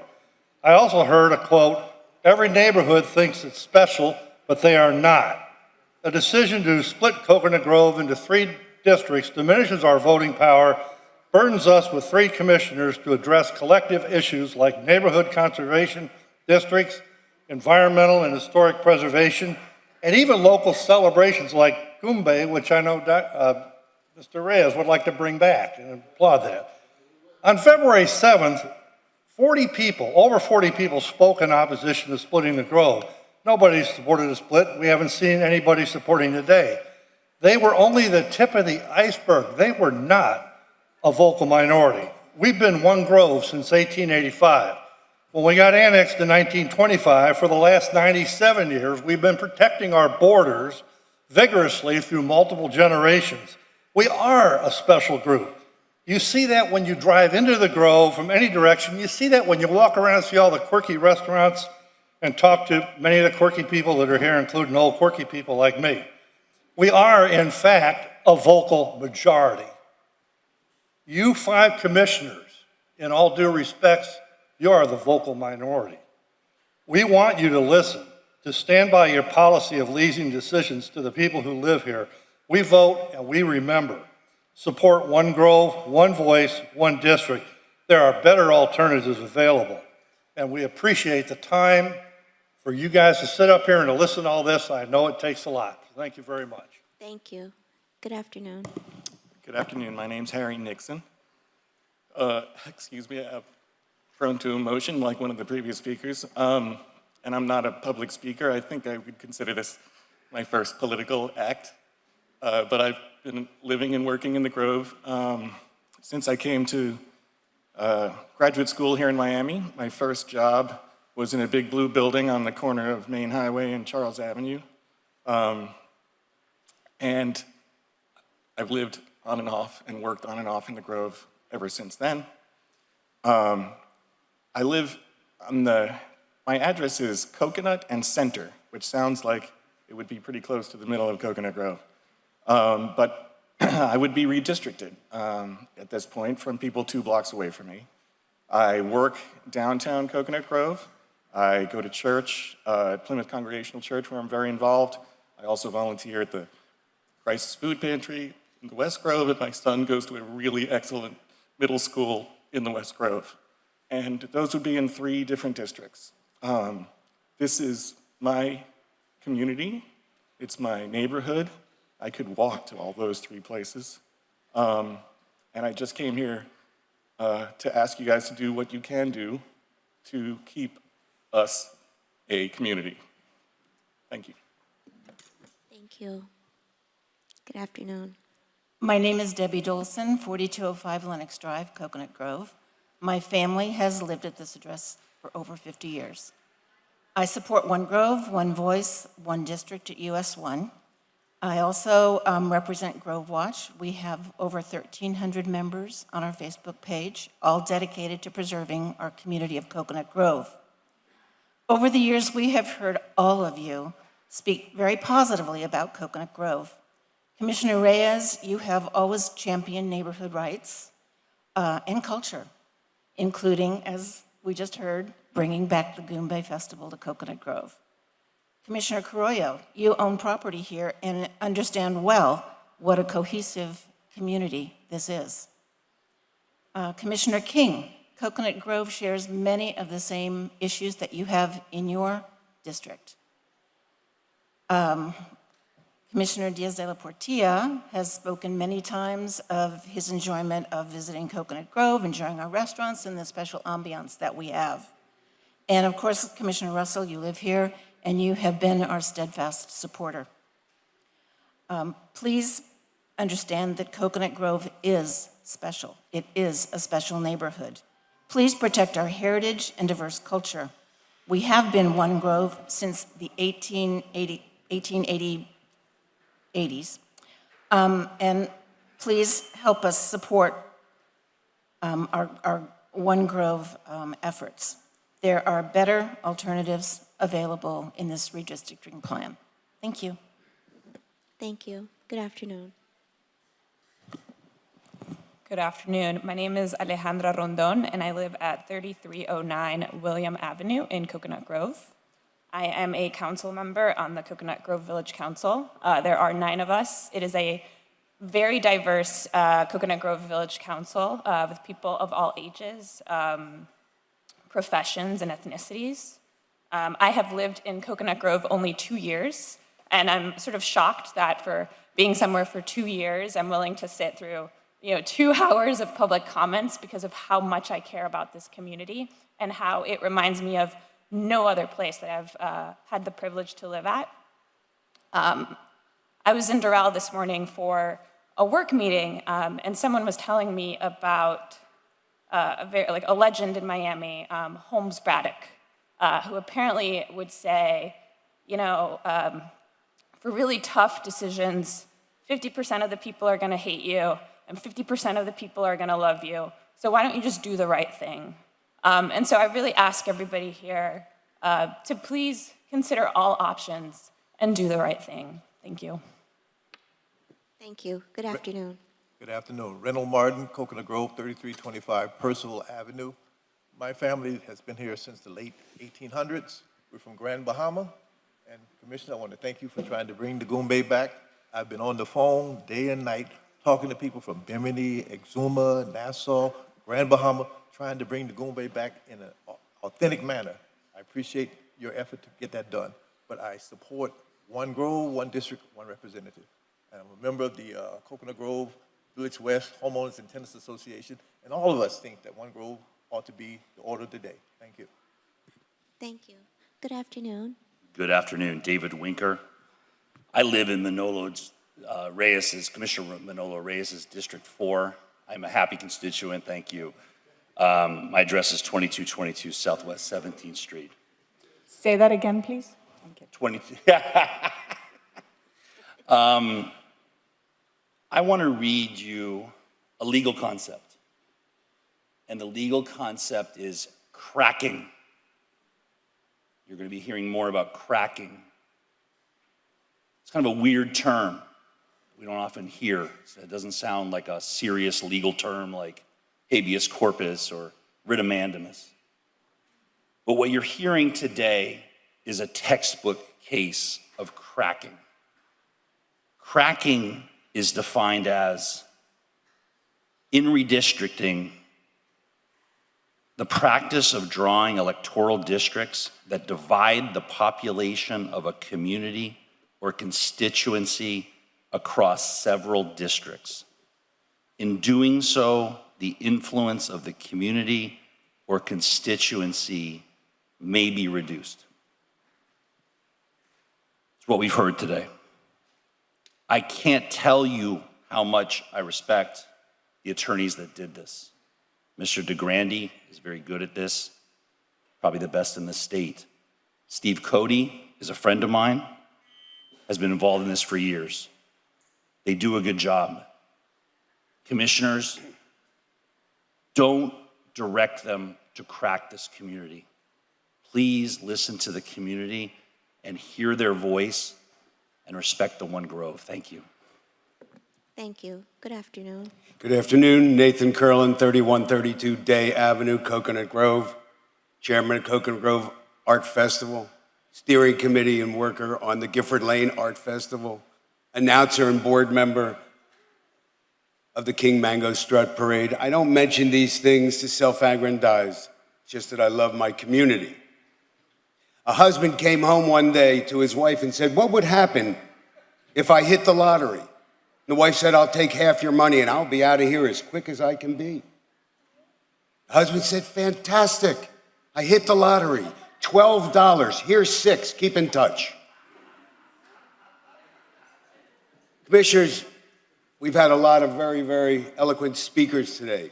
And what I'd like to remind you is that we are your constituents, whether we're District 1, 2, 3, 4, 5, whatever.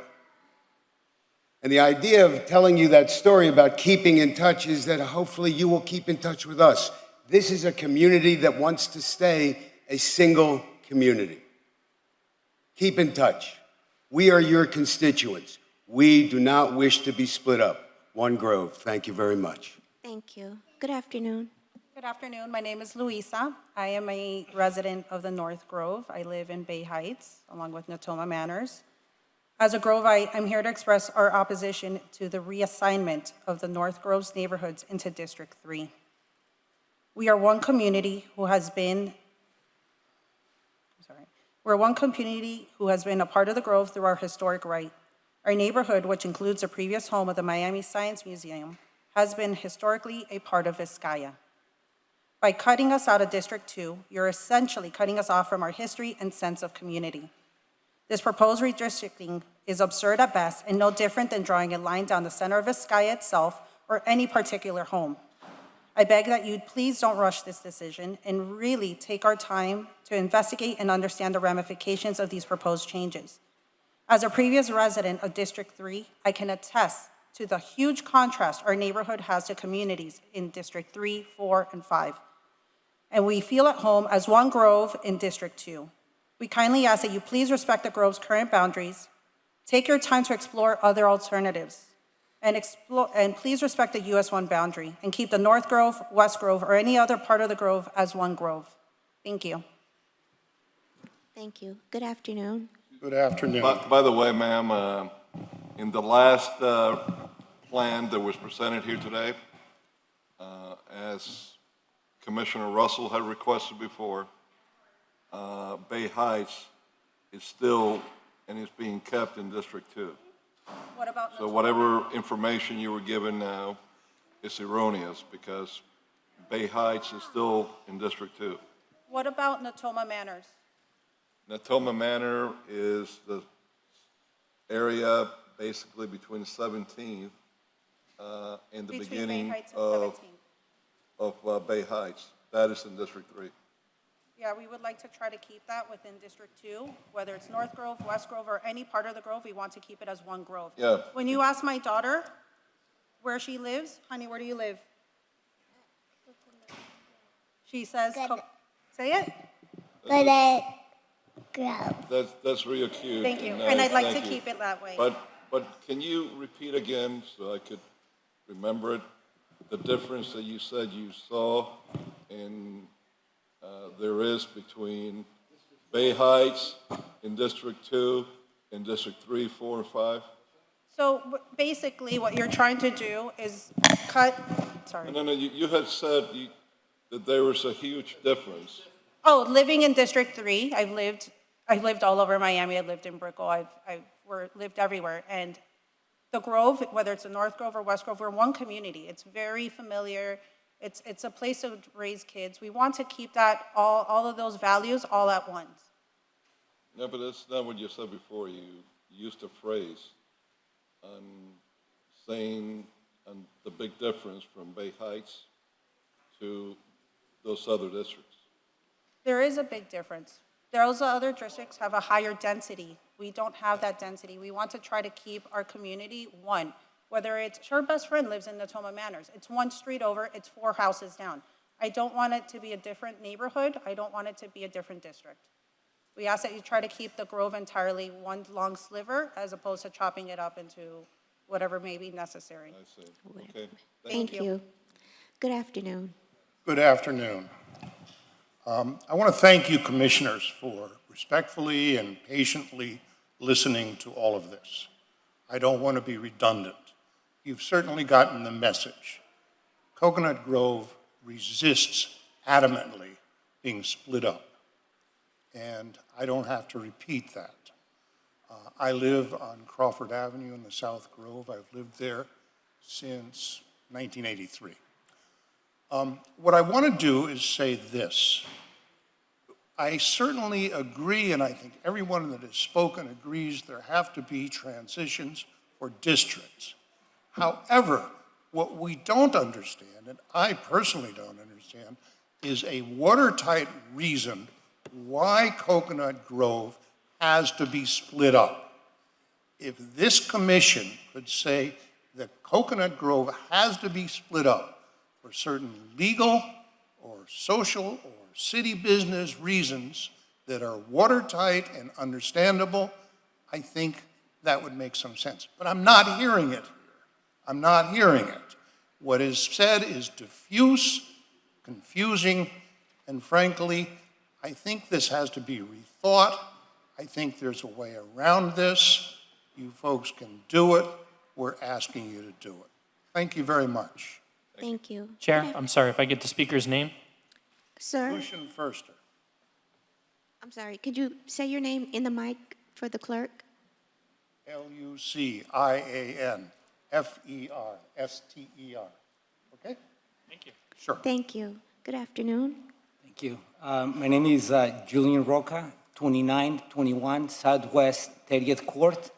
I am in between Burt and US 1, so certainly that area that will be redistricted to you. I have 2 daughters, 8 and 5. They go to the public school system. They go to Coconut Grove Elementary. Most of our friends live on all of the streets that were mentioned here today. Day, Indiana, Ohio, Jackson, Center, Fro, Swanson. We walk to each other's houses Every Friday, we go to people's garages and we talk about the issues that our district has. And we also talk about the solutions that we propose. Moving ahead and looking at this proposal, I feel that some of our community is sort of breaking apart and we're only a couple of blocks away from each other. I want my two daughters to grow up in this place that I consider to be magic. If you haven't lived here, you wouldn't know. It is magic. Let my daughters live in One Grove. Thank you. Thank you. Good afternoon. Good afternoon. My name is John Stovall. I live at 2230 Lincoln Avenue. I've been here for 40 years. I certainly believe in One Grove. Please keep it. I concede the rest of my time to Mel. Didn't you already speak, sir? He's asked if Oh, he he's can giving you, concede. okay, go ahead. Thank you. My name is Mel Meinhardt. I'm actually the organizer of One Grove, and the reason that many of the folks who came here came.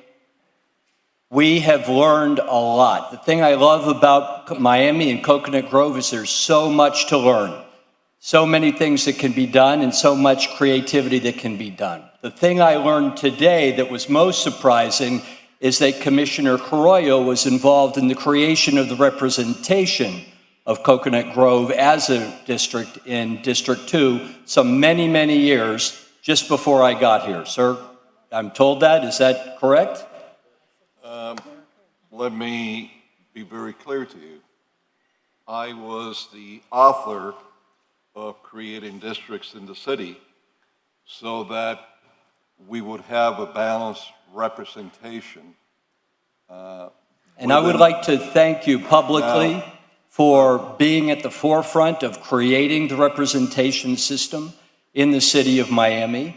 I appreciate very much greatly. It's clear that the baby you hatched or the baby you gave birth to more than 20 years ago has reached a point in which the people are passionate and care about the representation. And for that, sir, I admire you. I thank you for your foresight. And I also, sir, ask you, with the wisdom that I hope you'll show, the wisdom not to cut your baby. Nope. And let us go and let us keep going. Thank you very much, Commissioner Carollo. I appreciate that, but if you think you're going to get up here and try to somehow in your mind paint me into a corner by being polite, you're not going to accomplish that. And let me No, sir, I'm learning every day. No, let me be as clear as I can. When I did that, I was mayor of the city.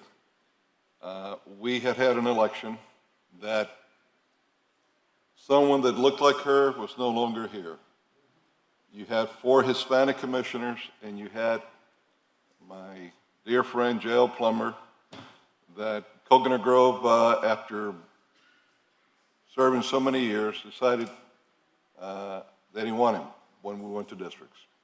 So Plummer was the only non-Hispanic in the commission, and if we would have had another election and Plummer would not have ran, you probably would have had 5 Hispanics in the commission. Just like now, if it would be a citywide vote, you would have 5 Hispanics up here. So I put my neck in the line, and I said, no, I'm not going to wait for a couple more elections and not have an African American in this commission, because that's what it would have required. Just because you don't have representation from a certain minority group, automatically you don't get to go to court and you get that. You have to show that it's a pattern, not necessarily that the guy that they voted out is someone that people didn't want. And you can't do that in one election. So I went out knowing the pluses and, frankly, all the negatives that districts bring, and asked for the residents of Miami to vote for districts and for the mayor to be an executive mayor like it is today. And I was the first executive mayor of the city of Miami. And that's how district came. We yes, gerrymandered District 2 so that someone that would be of an Anglo background, non-Hispanic, would be elected. And that's why District 2 crossed into, across the highway, and a big chunk of a Hispanic district was put into District 2 because we had to balance the population within the 5 districts. In order to accommodate that and to make sure that there were enough African Americans in District 5 to elect an African American from District 5, we gerrymandered and broke up numerous neighborhoods into the other three, in the other 3 districts, in particularly District 3 and District 4. And that's how we came about today. Then we've had since then a couple of more revisions. I think Mr. DeGrande has been the guy that's been doing it all these years. So, I mean, we haven't gone and try to pick anybody else to put something different or hoodwink people. We kept the same guy that we've had. So throughout the different revisions since then, we've had to cut into other areas. Originally, District 2 went all the way to the end of the city of Miami, past Biscayne Boulevard to 86th Street. That had to be changed in the prior revision because of the growth that came. Other areas had to be changed. And this is why we have the dilemma that we're discussing today. Thank you, sir. But thank you for your words and your input. Thank you. Thank you. Ma'am, good afternoon. Hi, I haven't got to see you in person yet. This is the first time. Joyce Nelson, 2535 Inagua Avenue. I moved to the Grove in 1974, so I have seen it all, everything. Know everybody that's been up on this dais. Hi, Joyce. Remember me? Yes. And I have traveled the world. I've been everywhere. And I'm very fortunate to have done that. I'm glad I did it before I was in this condition, because now I can't. But I've been everywhere except Australia and New Zealand. And there's nowhere else I want to live. I could have moved to California, New York, Louisiana. The only place I would want to live now is in South Africa on safari. That's my favorite. But I love coming home to the Grove. And I'm not troubled by anything. It's a great neighborhood. It always has been. And I met all these wonderful people as a community activist for 30 years, trying to preserve the Grove. And we're still doing it. We're not going to give up. So it's just ridiculous to think that you would divide it up. We've been together for almost 200 years. And we want to remain that way. Thank you. Thank you. Good afternoon. Good afternoon. James Torres, President of DNA, District 2, downtown Miami.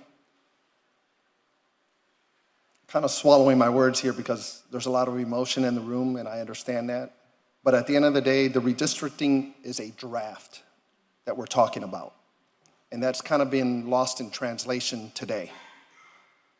And when the DNA got the information, they call me and they go, James, don't jump out of your 25th floor window because District 5 is going to be right at your doorstep on 2nd Street. I said, that's great, because I remember the time that I met you, I said, I look forward to working with you. So that's going to kind of happen, and that's the reality. So we can't change everything because we understand that the population is what's demanding this drive. I know that the Grovites, quote unquote, are passionate about their neighborhood. We understand that. Downtown is passionate about their neighborhood. So what we're asking is, the key word today should be, this is a draft. This is an exercise. So we kindly ask all the commissioners, because District 2 has relationships with the Bayfront Trust Commission, with the DDA, Manolo Reyes, and of course, our Commissioner, Ken Russell. Is it complicated at times? Yes, but we work through it. It's kind of funny that we're meeting again and we're moving forward. So please kindly look at all viable options that are available in this draft scenario that you have. Thank you. Let me ask you something, James, if I may ask the chair Yes, sir. this. Have you found that by having to work with more commissioners, in a sense, is given downtown a plus versus a disadvantage? I would tell you it's a plus because it creates diversity. It also allows us to know what other things are happening in certain districts. So it's not a negative, but sometimes it can be complicated because we can't reach certain things. That's the good and the bad. But at the end of the day, it's something that we can't control, but we can give you input.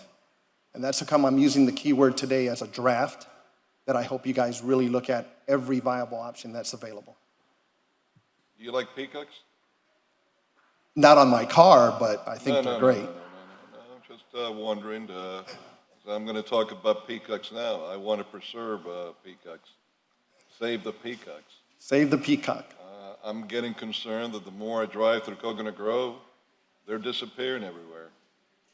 And it's not the Coconut Grove, the historical Coconut Grove that I remember. Well, downtown has the roosters, so, Well, I'm just pointing that out. yeah, but you might get some peacocks too. Yeah, thank You might you. get some peacocks too. I know. So I appreciate it. So please, if we can use the word, this is a draft that everyone knows that we all have to work together. Thank you. Thank you for your time. Thank you. Thank you. Ma'am? Good afternoon. Good afternoon. Melissa Meyer, Village West homeowner and 31-year Grove resident, AIA associate architectural designer and lead AP in building design and construction and adjunct professor of architecture at Miami-Dade College. Your dividing, reconfiguring, shuffling, and manipulation of Miami's first and most historically and culturally significant neighborhood is analogous to a group of narrow-mindedly focused teenage boys attempting to divide a Cazzola's Meat Lovers pizza. Not since the annexation of Coconut Grove into the city of Miami in 1925 has our village been under such an egregious threat of the dilution of our cohesive village identity that would burden our residents and civic organizations with triple meetings with multiple commissioners on critical village-wide initiatives that our residents are historically unified on, effectively crippling our undivided voice. Isn't that the real intention behind this disrespectful gerrymandering? Thank you. That's a question for you. Thank you. Would Miss- you like for me to answer it? Sure. I'd be happy to. No. Yes, No. yes, please, No. that's a question for you. No. Is there anyone else here that would like to speak on public comments? Anyone else would like to speak on public comments? Seeing none, the public comment period is now closed, and we're going to take a break. Thank you. We will return at 3:30.